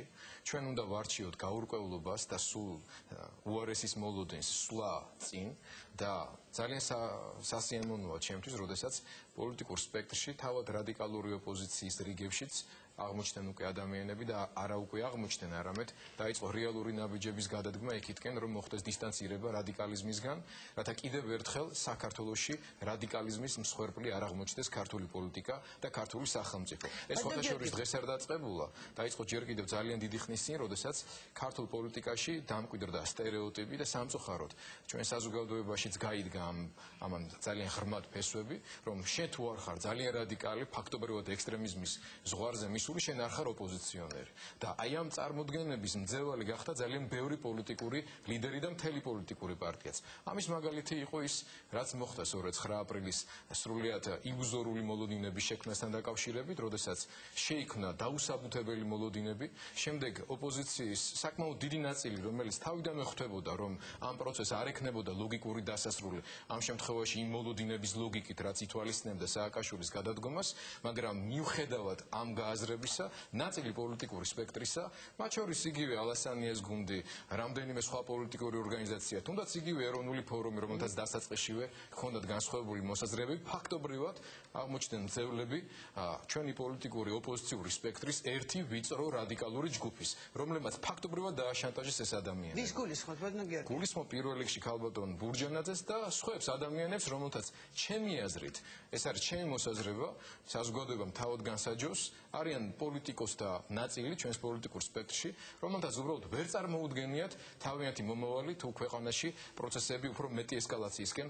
არ წავიდა. ჩვენ პირიქით ვერ წარმოგვიდგენია ამ ქვეყნის მომავალი, თუ კი ჩვენ გავაგრძელეთ ამ რეჟიმში ცხოვრება, თუ კი ხალხი ვამყოფეთ ამ სრულიად ისტორიულ მდგომარეობაში. ხალხს მათ შორის საპროტესტოდ განწყობილ უზარმაზარ არმიას ადამიანებისა, რომლებიც მათ შორის 26-ში შეიკრიბნენ საქართველოს ეროვნულ სტადიონზე. რა უჩვენა 26 მაისმა იგივე ოპოზიციას და ხელისუფლებას პირველ რიგში უჩვენა ხელისუფლებას. საკმაოდ ბევრი ხალხი იყო იქ, სავსე იყო ტრიბუნები. პირველ რიგში უჩვენა ხელისუფლებას, რომ საქართველოში არის ძალიან ანგარიში გასაწევი ნაწილი საზოგადოების, რომელიც ელის ქვეყანაში სერიოზულ ცვლილებებს, რომელთაც არ მოსწონს სააკაშვილი, რომელთაც არ მოსწონს მისი პოლიტიკა. ეს ნიშნავს იმას, რომ ხელისუფლებამ უნდა დაიწყოს ადეკვატური გააზრება და რეალური ნაბიჯების გადადგმა. რა უჩვენა ოპოზიციას, რა უჩვენა ოპოზიციურად განწყობილ ადამიანებს მთელ საქართველოში, მათ შორის ქრისტიან დემოკრატებს, რომელთან წარმომადგენლებიც ისევე ესწრებოდნენ 26 მაისის აქციას, როგორც 9 აპრილისაც, რადგან ეს საერთო ეროვნული ერთიანობისა და ამ შემთხვევაში პროტესტის დღეც იყო. უჩვენა ის, რომ ქვეყანაში რადიკალიზმის მეშვეობით პოლიტიკური შედეგების მიღწევის დრო მთავრდება. რადიკალიზმი უახლოვდება პრიმიტივიზმს. ეს დრო უნდა დამთავრდეს. ჩვენ ვნახეთ, რომ არც 50,000, არც 60,000 და არც თვით 100,000 საპროტესტოდ განწყობილი ადამიანის გამოსვლა თბილისის ქუჩაში არ არის საკმარისი არგუმენტი იმისათვის, რომ პრეზიდენტმა სააკაშვილმა მიიღოს გადაწყვეტილება გადადგომის შესახებ. ჩვენ გვჭირდება სხვაგვარი მუშაობა, ჩვენ გვჭირდება უფრო გააზრებული ტაქტიკის მიღება. ზუსტად ამაზე უნდა ჩაგეკითხოთ, მე მახსოვს თქვენ ამბობდით, რომ დღეს საქართველოში პრობლემა არის ის, რომ შესაძლოა ხელისუფლება არ იყოს იმდენად ძლიერი, რამდენად სუსტიც ოპოზიცია. და სულ საუბრობდით, რომ ოპოზიცია უნდა იყოს ძლიერი. ერთ ინტერვიუში წავიკითხე, თქვენ როდესაც დღეს ახლა საუბრობთ, რომ აი გაჩნდნენ ძალები, რომლებიც თქვა შესაძლოა რადიკალებს ემიჯნებიან. ასევე გაკეთდა დღეს განცხადებები, რომ თუ მოლაპარაკებების თქვა მეორე რაუნდი გაიმართება, შესაძლოა გარკვეულმა ამ ადამიანებმა აღარ მიიღონ მონაწილეობა. ამას რატო გეკითხებით, იცით? შესაძლოა რაიმე კოორდინაცია დაიწყოს, თქვა ოპოზიციურ ძალებს შორის და თქვენ და სხვა პარტიებს შორის თქვა მოლაპარაკებები, იმიტომ რომ მანამდე იყო შემთხვევა, როდესაც იგივე პრეზიდენტთან დიალოგზე არასაპარლამენტო და საპარლამენტო ოპოზიცია იჯდა ცალ-ცალკე. ნინო, თქვენ დააკვირდებოდით და ბევრი ადამიანი, რომელიც ამ დღეებში ინტენსიურად ადევნებს თვალს ქართულ ტელეეთერს თუ გაზეთებს, ის გამონათქვამები, ის მიდგომები, ის ტაქტიკა, რომელზეც ჩვენ საუბრობდით, მას შემდეგ რაც დაარსდა ქრისტიან-დემოკრატიული მოძრაობა, საპარლამენტო არჩევნების დროს იმის შემდეგ შემოდგომაზე გახსოვთ ეს მანამდე მთავარი განხეთქილების თემა ეს იყო პარლამენტში შესვლა არ შესვლის თემა და შემდეგ ყველა დარწმუნდა იმაში, რომ იყო უზარმაზარი შეცდომა, როდესაც ოპოზიციის ნაწილმა უარი თქვა პარლამენტში მუშაობაზე და ამის ბოლოს სწორედ ეს ჩიხი იქნებოდა, რომელშიც ახლა აღმოჩნდით და ეს ძალიან კარგად გამოიყენა პრეზიდენტმა სააკაშვილმა. აი ამ ტაქტიკური შეცდომების წყება მიგვიყვანა ჩვენ დღეს ამ ჩიხამდე, როდესაც სამწუხაროდ ოპოზიციამ კიდევ ერთი რაუნდი წააგო, ასე ვთქვათ. და მოდი იმისათვის რომ დავწუნდეთ, რომ ეს 100-ია, თქვათ სიმართლე. წაგებაში, 26 მაისი თქვა წაგება იყო, ბატონო გიორგი. არამც 26 მაისი სწორედაც იყო გამარჯვება საქართველოში საპროტესტო განწყობილი ადამიანებისა, რომლებმაც კიდევ ერთხელ ერთიანად გამოხატეს თავიანთი უკმაყოფილება სააკაშვილის ხელისუფლების მიერ გატარებული პოლიტიკის მიმართ და მოთხოვნილება რეალური ცვლილებების ქვეყანაში. სამწუხარო ის არის, რომ ოპოზიციამ ამ ძალიან სასურველი და მე ვიტყოდი რომანტიული პოლიტიკური სურვილების რეალურ პოლიტიკურ ამოცანებად გადაზრდა და მით უმეტეს მათი განხორციელება ვერ მოახერხა და ვერც მოახერხებდა იმიტომ, რომ თავად მოახდინა რადიკალიზმის და სრულიად დაუსაბუთებელი მოლოდინების გაჩენის ხელშეწყობა და წახალისება. და რადიკალური ეს თავისთავად პრობლემა კი არ არის, მაგრამ რაციონალური უნდა იყოს. ყველანი ხვდებოდით, რომ მიხეილ სააკაშვილი არ გადადგებოდა უბრალოდ, ყველანი ხვდებოდით, რომ მხოლოდ ასეთი ტიპის აქციებით ამის მიღწევა შეუძლებელია. შესაბამისად, ჩვენი ამოცანა უნდა ყოფილიყო, რომ ამ გზაზე, საქართველოში რეალური პოლიტიკური ცვლილებების მიღწევის გზაზე, ჩვენი პარტნიორი, ჩვენი მეგობარი, ჩვენი გვერდში მდგომი ქართველი პროტესტანტებისა გამხდარიყო რამენაერად დასავლეთი. რადგან მშვიდობიანი მეთოდებით საქართველოში ხელისუფლების ცვლის ერთ-ერთი გულშემატკივარი, ერთადერთი გულშემატკივარი, ეს არის ჩვენი დასავლელი მეგობრები, ეს არის ნატო სახელმწიფო და დედაქალაქები. დიპლომატიური კორპუსის წარმომადგენლებთანაც გაიმართოს. თქვენ იცით, რომ ქრისტიან-დემოკრატიული მოძრაობა იყო ფაქტობრივად ერთ-ერთი პირველი და შემდეგ უკვე სხვები შემოგვიერთდა რამდენიმე ოპოზიციური ძალებიდან, რომლებმაც მკაცრად გაუკრიტიკეთ გადაწყვეტილება ცენტრალური მაგისტრალებისა და განსაკუთრებით რკინიგზის გადაკვეთის თაობაზე. ეს არის სწორედ ის, რისი დაშვებაც უბრალოდ არ შეიძლება და მოქმედებს ქართული სახელმწიფოს ინტერესების საწინააღმდეგოდ და ჩვენ მიგვაჩნია, რაოდენაც არ უნდა ბრძულდეს სააკაშვილი, რაოდენ აგრესიულადაც არ უნდა ვიყოთ მის მიმართ განწყობილი და კრიტიკის საფუძველი კი იცოცხლე უამრავი გვაქვს, ჩვენ ნაბანწყალს ბავშვი არ უნდა გადავაყოლოთ და არ უნდა მოვიქცეთ ისე, რომ დაზარალდეს ამ პროცესში სახელმწიფოს ინტერესები. სახელმწიფოს ინტერესები კი დიდი კითხვის ნიშნის ქვეშ დგას და მოდით კიდევ ერთხელ იმისათვის, რომ დავწუნდეთ რა შედეგები მივიღეთ, სიმართლე ვთქვათ. სიმართლე მდგომარეობს იმაში, რომ 7 ნოემბრის დამბრბების სააკაშვილი უცხოეთის თვალში 9 აპრილის მოვლენების შემდეგ იქცა მომთმენ სააკაშვილად, ხო? ჟურნალ ეკონომისტში დღეს გამოქვეყნებული სტატია კიდევ ერთი ნათელი მაგალითი არის ამისა. როგორ გამოიყენა თავად სააკაშვილმა ეს სიტუაცია ოპოზიციის ეს ტაქტიკური შესწავლა. რა თქმა უნდა, სააკაშვილს შიდა ლეგიტიმაციის პრობლემები არ აღელვს. მან იცის, რომ განსაკუთრებით თბილისის დიდი ნაწილი მის მიმართ კრიტიკულად არის განწყობილი და ამ კრიტიკულ განწყობას ვერაფერი შემოატრიალებს. თუმცა ამის მიღწევად თulis სწორედ საპარლამენტო ოპოზიციის აქციების ორგანიზატორები ბატონო გიორგი. რა, მიღწევას რა? თბილისში ვთქვათ უფრო მეტია საპროტესტო მუხტი და რომ თუნდაც 9 აპრილამდე საპროტესტო მუხტი თბილისში მაღალი იყო, ეს აჩვენა ჯერ კიდევ ერთი წლის წინ საპრეზიდენტო არჩევნების შედეგებმა, სადაც საკმაოდ შერყნულ და ფალსიფიცირებულ საპრეზიდენტო არჩევნების შედეგებითაც კი საქართველოს დედაქალაქში მიხეილ სააკაშვილმა წააგო და ამას თვითონ აღიარებს. ამას არ ჭირდებოდა ამ აქციების მოწყობა მხოლოდ ამ ბიზნის გამო. ამოცანა უნდა ყოფილიყო იმაში, რომ რაციონალური ამოცანა ყოფილიყო დასმული და ეს ამოცანა შესრულებული ყოფილიყო საიმისოდ, რომ ქვეყანაში გამოყენებული ყოფილიყო და კიდევ ერთხელ არ მომხდარიყო საპროტესტო მუხტის გამოუყენებლობა. მე მიმაჩნია, რომ ეს არის ძალიან დიდი შეცდომა, რომელიც ზოგ შემთხვევაში შეიძლება უთანაბრდებოდეს დანაშაულსაც კი. და როდესაც მე ვლაპარაკობ მოგება-წაგებაზე, მოგებული არავინ არის საქართველოსში. მიუხედავად იმისა, რომ სააკაშვილმა გარკვეულწილად საერთაშორისო ასპარეზზე მიაღწია საკუთარი იმიჯის რეაბილიტაციას გარკვეულწილად, ის აღარ არის დამრბევი და ტელევიზიების დამხურავი ამ შემთხვევაში. მიუხედავად ამისა, რა თქმა უნდა, ქვეყნში დასუსტა სააკაშვილი, დასუსტა მისი ხელისუფლება, დასუსტა საქართველოს ოპოზიცია, დასუსტა ქართული სახელმწიფო, შეიქმნა პრობლემები. ამ ქვეყნის ერთ-ერთი მთავარი პრობლემა არის თუნდაც ის, რომ ეკონომიკურ კრიზისს დაემატა ის პოლიტიკური დესტაბილიზაცია, რომელიც არის ქვეყანაში და პირველად 2004 წლის შემდეგ აპრილის ბიუჯეტი არ შესრულდა. ეს არის ის პრობლემები, რომელიც ყველა ჩვენგანზეა ისახება. გლეხზე, რომელიც ახლა ქართულ სოფელში გვიყურებს და იმ ინტელიგენტზე, რომელიც მათ შორის 26 მაისს სტადიონზე იყო მისული. და კიდევ ერთი რამ, ვინ დარჩა მოგებული? მოგებული არ დარჩენილა არც ერთი ქვეყანა, რომელიც საქართველოს გულშემატკივრობს დასავლეთიდან. მოგებული დარჩა მხოლოდ ერთადერთი ქვეყანა, ეს არის რუსეთი. ქვეყანა, რომლის ინტერესში არ შედის სააკაშვილის ხელისუფლებიდან წასვლა. მის ინტერესში ეს რო ყოფილიყო, ჩვენ ისეთი ძალიან ბევრი დაძაბული სიტუაცია გამოვიარეთ, რომ ჩემის აზრით რამენერად მოახერხებდა პროცესების ისეთი სახით პროვოცირებას, რომ შემდეგ უმართავი გამختارიყო. რუსეთს აწყობს საქართველოში მუდმივი დესტაბილიზაცია, რუსეთს აწყობს დელეგიტიმირებული მოსახლეობის მხარდაჭერა დაკარგული სააკაშვილი ხელისუფლებაში, იმისთვის რომ თავისი საქმე გააგრძელოს აფხაზეთისა და ეგრეთ წოდებული სამხრეთ ოსეთის ანექსისა და ათვისების კუთხით და მოლაპარაკების მაგიდის იქით სააკაშვილთან არ იჯდეს და ამის წინაპირობები მას აქვს. რუსეთი აწყობს, რომ საქართველოს შესახებ მთელ მსოფლიოში ჩამოყალიბდეს აზრი, როგორც არ შემდგარი სახელმწიფოსი. რუსეთს აწყობს, რომ საქართველოში დაიწყოს ეკონომიკური კოლაფსი, აწყობს, რომ ქვეყანაში პოლარიზება საზოგადოების მიაღწიოს იმ ფაზას, როგორც იყო თუნდაც ეროვნული მოძრაობის დასასრულს 90-იან წლების დასაწყისში. შედის თქვა რუსეთის ინტერესებში ან შესაძლოა? მე მხოლოდ შედეგებზე მე დარწმუნებული ვარ, რომ არც ერთი ოპოზიციური ლიდერი ამას შეგნებულად არასოდეს არც აკეთებდა და არც გეგმავდა. მე დარწმუნებული ვარ, რომ მათ შორის ოპოზიციურ ლიდერთა უმეტესობაშიც და პოლიტიკურ პარტიებში არსებობდა და არსებობს ძალიან დიდი მიზეზი, ძალიან აგრესიული და რადიკალური ქმედებებისა, მაგრამ მე კიდევ ერთხელ ვამბობ, როდესაც ჩვენ უმიზნებთ სააკაშვილს, უნდა გავფრთხილდეთ, რომ არ გავარტყათ საქართველოს. მით უმეტეს მაშინ, როდესაც საქართველო არის ძალიან უცნაური ქვეყანა, პარადოქსების ქვეყანა არის. ერთ-ერთი პარადოქსი არის ის, რაც უფრო რადიკალურად უპირისპირდები ტოტალიტარულ მმართველს, მით უფრო ძლიერდება ის ხელისუფლებაში. ერთ-ერთი პარადოქსი არის ის, რაც უფრო მეტი ადამიანი გამოდის ქუჩაში საპროტესტოდ და გამოხატავს თავის პროტესტს, მით უფრო დიდი პრობლემა უჩნდება საქართველოს ოპოზიციას რა უქნას ამ ხალხს. როგორ დააკმაყოფილოს მათი მოთხოვნები. ეს არის პარადოქსების ქვეყანა. სწორედ აქედან გამომდინარე უნდა დავგეგმოთ ჩვენი მომავალი ტაქტიკური სვლების. კარგი, ჩვენი დრო იწურება და ბოლო კითხვა სწორედ იმის გამო, რომ აი თქვენ ამ რადიკალურ, თქვათ, ნაბიჯებში არ აყევით არასაპარლამენტო ოპოზიცია შესაძლოა და აქციის ორგანიზატორებს, ყოველ შემთხვევაში ისინი თქვენ არ გაღიარებენ ასე ძლიერ ოპოზიცია და ასე ვთქვათ, კეთება ხოლმე ბრალდებები თქვენი მისამართით, განცხადებები მათი მხრიდან და მუდმივად არის თქვენი კრიტიკა ქრისტიან დემოკრატების და საპარლამენტო უმცირესობის.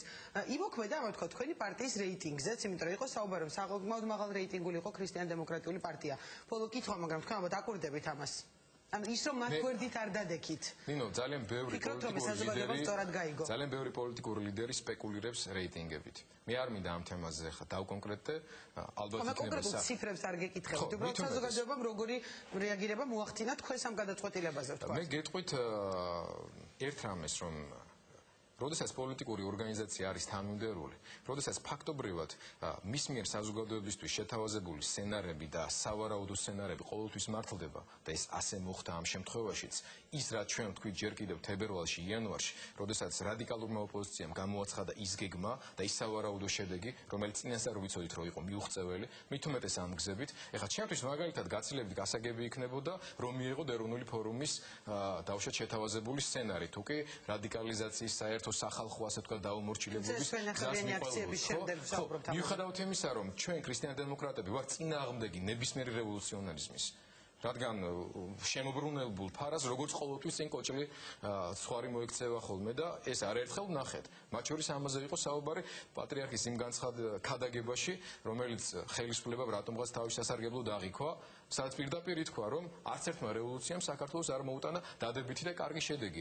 როდესაც პრეზიდენტების სუაზე საუბრობდა ხელისუფლება სააკაშვილის არის ვარდების რევოლუციის პროდუქტი და არის სწორედ ის პროდუქტი, რომელიც რევოლუციას მოსდევს. ჩვენ სწორედ ამისთვის გამოვართ წინააღმდეგი და სწორედ ამის გამო გვინდა, რომ სააკაშვილის ხელისუფლება ისე დავძლიოთ, ისე დავამარცხოთ, რომ შემდგომი ცვლილება არსობრივად იყოს განსხვავებული საზოგადოებისთვის, ხალხისთვის, მათი ყოველდღიური ცხოვრებისთვის, ქართული სახელმწიფოს დემოკრატიისთვის. ამიტომ ყველა ჩვენს მიერ შეთავაზებული სცენარი უკავშირდება სწორედ ამის განხორციელებას და როცა ვინმე გვეტყვის ჩვენ რომ იცი რა თქვენ აი ამ ძალიან რთული გზით უხანგრძლივებთ ხელისუფლებას სააკაშვილს ან რომელიმეს მას ვინ გაუხანგრძლива ძალიან კარგად გამოჩნდა რადგან ჯერ კიდევ 6 თვის წინ რო დაწყებული იყო მუშაობა, როდესაც ჩვენ ვსთავაზობდით და იყო ამის წინაპირობები საკონსტიტუციო რეფორმების კომისიისა, მე დარწმუნებული ვარ, რომ 6 თვით ჩვენ საქმე წინ გვექნებოდა წაგდებული. ახლა ეს საქმე საბედნიეროდ ახლა მაინც იწყება და მე ძალიან დიდი მეც გამოთქვავ, რომ ყველა პოლიტიკური პარტია, რომელიც პასუხისმგებლობით ეკიდება თავის ქვეყნის მომავალს, რომელიც ზიაზრებს იმას, რომ ერთ ადამიანში კი არ არის პრობლემა, არამედ არის საზოგადოებაშიც და პრობლემა არის ჩვენს პოლიტიკურ სისტემაში. საზოგადოებაში, იმიტომ რომ თუნდაც სააკაშვილი მარტო არასოდეს აყალბებს არჩევნებს. სააკაშვილის ამ გაყალბების მანქანაში, რომელსაც საფუძველი ჯერ კიდევ ადრე ჩაეყარა, მონაწილეობს ათასობით ადამიანი, რომელთანაც ასევე უნდა მივიდეთ, რომელთაც ასევე უნდა გაუჩინოთ სამოქალაქო პასუხისმგებლობა. სისტემა, რომელიც ხელს უწყობს ფაქტობრივად უზურპირებას მთელი ხელისუფლებისა, ესეც შესაძლებელია, ბუნებრივია. ამიტომ როცა ჩვენ ვლაპარაკობთ გამოსავალზე, განსაკუთრებით საპატრიარქოს განცხადების კონტექსტში, სადაც ითქვა საუბარი, იყო საუბარი და თქვენ ამბობდით საპარლამენტო არჩევნებს ერთ-ერთ კომენტარში ძალიან მოკლე პასუხი.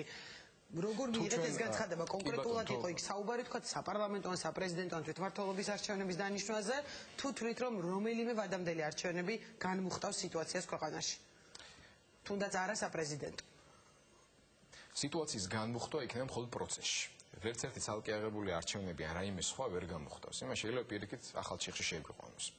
მით უმეტეს, როდესაც ჩვენ ვიცით ზუსტად როგორი არის წითელი ხაზები. ერთის მხრივ სახელმწიფო გუნდისა, რომელიც ამბობს, რომ გამორიცხულია საპრეზიდენტო არჩევნები არ ჩატარდება, ასეთი აქციების მეშვეობით ამის მიღწევა სრულად შეუძლებელი იქნება. რადიკალური უпростоრეთ ღმერთთან უკნას და არამშვიდობიანი გზის მომხრე ღიად ყოველ შემთხვევაში არავინ არის და ძალისმიერი მეთოდებით სააკაშვილის გადაგდებით, ღმერთთან დაგვიფაროს ასეთ გზით ცვლილება. აქეთ ამ მხარე ამბობს, რომ თვითმმართველობა მათთვის არ იქნება დამაკმაყოფილებელი. ანუ თქვენთვის რა იქნება მისაღები? ჩემთვის მისაღები თავისთავად არჩევნები მხოლოდ პრობლემის გამოსავალი არ არის. ჩვენ გვჭირდება არჩევნები, რომელიც ქვეყანას ერთნაბიჯს მაინც წინ გადაადგმევენ. ანუ საარჩევნო გარემოს და სისტემის შეცვლილებას და დაინიშნოს არჩევნები. ან საპრეზიდენტო, ან საპარლამენტო ვინ ატარებს, რა სისტემით ატარებს, რა სიტუაციაში ატარებს, რისთვის ამზად, მთელი ოპოზიცია. ანუ ჩვენ ვამბობთ ასეთ რამეს. მოდით გავაკეთოთ ესე. იმისათვის რომ რეალური კომპრომისი იყოს მიღწეული, დავიწყოთ საუბარი პოლიტიკური სისტემის ცვლილებაზე, ვიმუშაოთ აქტიურად საკონსტიტუციო კომისიაში, ჩვენს მიერ შეთავაზებული მოდელი არ მოგწონთ, მე ამ ბოლო დღეებში ბეცინება ხოლმე რომ უყურებ საპარლამენტო თარგამაძის მოდელით სააკაშვილის ხელისუფლება თურმე გაუხანგრძლივდება, ზოგიერთი პოლიტიკოსი ამბობს, ამიტომ ჩემთვის ეს ძალიან დიდი პატივია, თუ კი საპარლამენტო მოდელს თარგამაძის მოდელს უწოდებენ, მაშინ როდესაც ამ ქვეყანაში რამდენიმე პარტია არსებობდა, 5 წლის დაბადებული ვიყავი, როდესაც მათ საპარლამენტო მოდელის პროგრამა უკვე თავის საპროგრამო დებულებებში ჰქონდა, ხო და 80% ქართული პოლიტიკური სპექტრისა საგურამოს მანიფესტზე აქვს ხელი მოწერილი, სადაც საპარლამენტო მოდელს ემხრობა, ხო? ან ჩემი მოდელის რანაირად არის ვერ გავიგე, მაგრამ დიდი სიამოვნებით ვიღებ ამ კომპლიმენტს, ასე ვთქვათ, ხო? კი ბატონო, საპარლამენტო ვარიანტი არ მოგვს.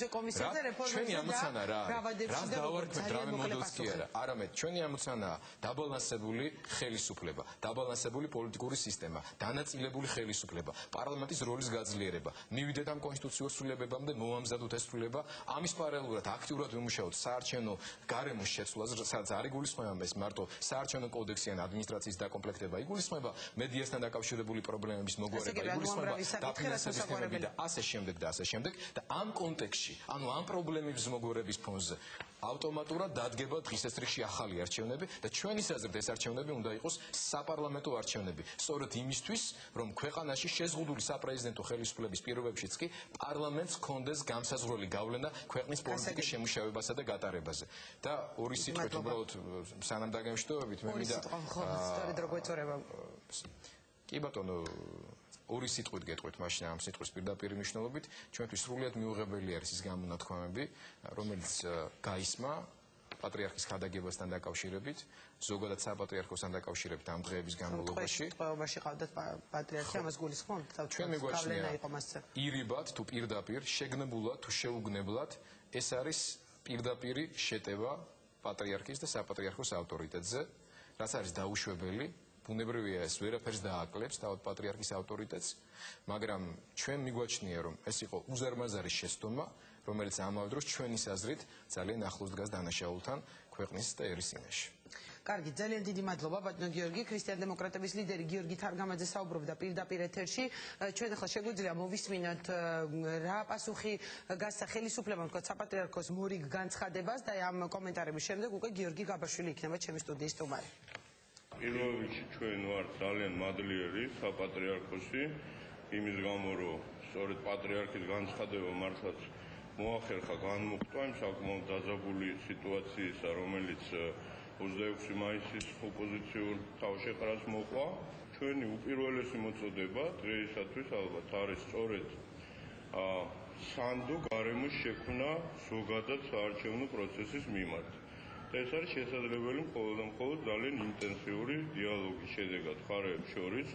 რაც შეეხება არჩევნებს, ჩვენ მაგალითად გავაცხადეთ უკვე, ეხაც ვამბობთ, რომ მზად ვართ ეს საარჩევნო ციკლი დავიწყოთ მომავალი წლის გაზაფხულიდან და არა შემოდგომიდან და დავიწყოთ ეს ციკლი მერის არჩევნებით, ისე როგორც არის ეს განსაზღვრული კონსტიტუციით. პატრიარქმა მოგვიწოდა იქითკენ რომ ჩვენ დავსხდეთ და მოვილაპარაკოთ მის განცხადებაში მკაფიოდ არის ნათქვამი რომ ის არ წარმოადგენს პოლიტიკურ ძალას და შესაბამისად მისი ინტერესი არ არის პოლიტიკური რეცეპტების გამოწერა, არამედ ის მიგვითითებს სწორ სულისკვეთებაზე, სწორ მოქმედებაზე. ეს სწორი მოქმედება არის კონსოლიდაცია, დიალოგი, მოლაპარაკებები და მათ შორის არჩევნების გამოყენებაც იმისათვის, რომ რთული ვითარებები განემხოს. ამას ყველაფერს უკვე ჭირდება პოლიტიკურ ძალთა შორის ურთიერთქიშპობის დასრულება და მისდევნა მოლაპარაკების მაგიდასთან. ასეთი იყო მართველი გუნდის კომენტარები პატრიარქის გუშინდელი განცხადების შემდეგ. გიორგი გაბაშვილია ჩემი სტუდიის სტუმარი მართველი გუნდიდან საღამომშვიდობისა ბატონო გიორგი და ასევე განვაგრძობ თემას ცოტა ბუნდოვანი დარჩა თქვა თქვენი განცხადებებიდან შესაძლებელია თუ არა რომ შეიცვალოს საარჩევნო კალენდარი ან რაიმე სახის ვადამდელი არჩევნები დაინიშნოს ქვეყანაში ან დაიწყოს ამაზე საუბარი თუნდაც. მოდით ვთქვათ თავარი და ძირითადი ახლა ამ ეტაპზე არის რომ ჩვენ ყველამ გადავდგათ ნაბიჯები იქითკენ რომ ამ ფორმით კონფრონტაცია და ამ ფორმით პოლიტიკურ ძალთა შორის დაპირისპირება დასრულდეს იმიტომ რომ ამას კარგი არაფერი ქვეყნისთვის არ მოაქვს და ამ შემთხვევაში დავეთანხმები ჩემს წინა გამოსვლელს არაფერი კარგი ქვეყნისთვის თლიანობაში იმას რომ არის ასეთი მაღალი ასე ვთქვათ ემოციური ფონი არის ასეთი მაღალი გრადუსი და ხდება ასეთი დაპირისპირება მათ შორის ძალიან უკონტროლო მოვლენებიც ხდება და ზოგიერთი პოლიტიკოსის აბსოლუტურად უპასუხისმგებლო ქმედების გამო უკვე გარკვეული დანაშაულებებიც ხდება და ძალიან მძიმე დანაშაულებები. რას გულისხმობთ ბატონო გიორგი? მოხა პოლიციელების დაჭრა დანებით და შტირებით ეს უკვე არანაირ პოლიტიკურ პროცესში არ ხდება. დაშავდნენ აქციის მონაწილეებით. ხო, ამასაც გულისხმობ, არის ძალიან ცუდი შემთხვევა, საერთოდ სამართალდამცავთათვის წინააღმდეგობის გაწევა, მათზე შეიარაღებული თავდასხმა ხა არანაირი პოლიტიკური პროცესის ნაწილი არ არის და მართლა გითხრათ ჩვენ მოველოდებოდით რომ თვითონ პოლიტიკოსებისგან ეს მიუხედავად მათი მძაფრი თქვათ ოპონირების ხელისუფლების მიმართ ეს კაფეოთ ითქმებოდა და სამწუხაროდ ეს კაფეოთ არ ითქვა, რომ დანაშაული არც ერთ შემთხვევაში გამართლებული არ არის და პოლიციაზე შეერაღებული თავდასხმა ეს არის დანაშაული.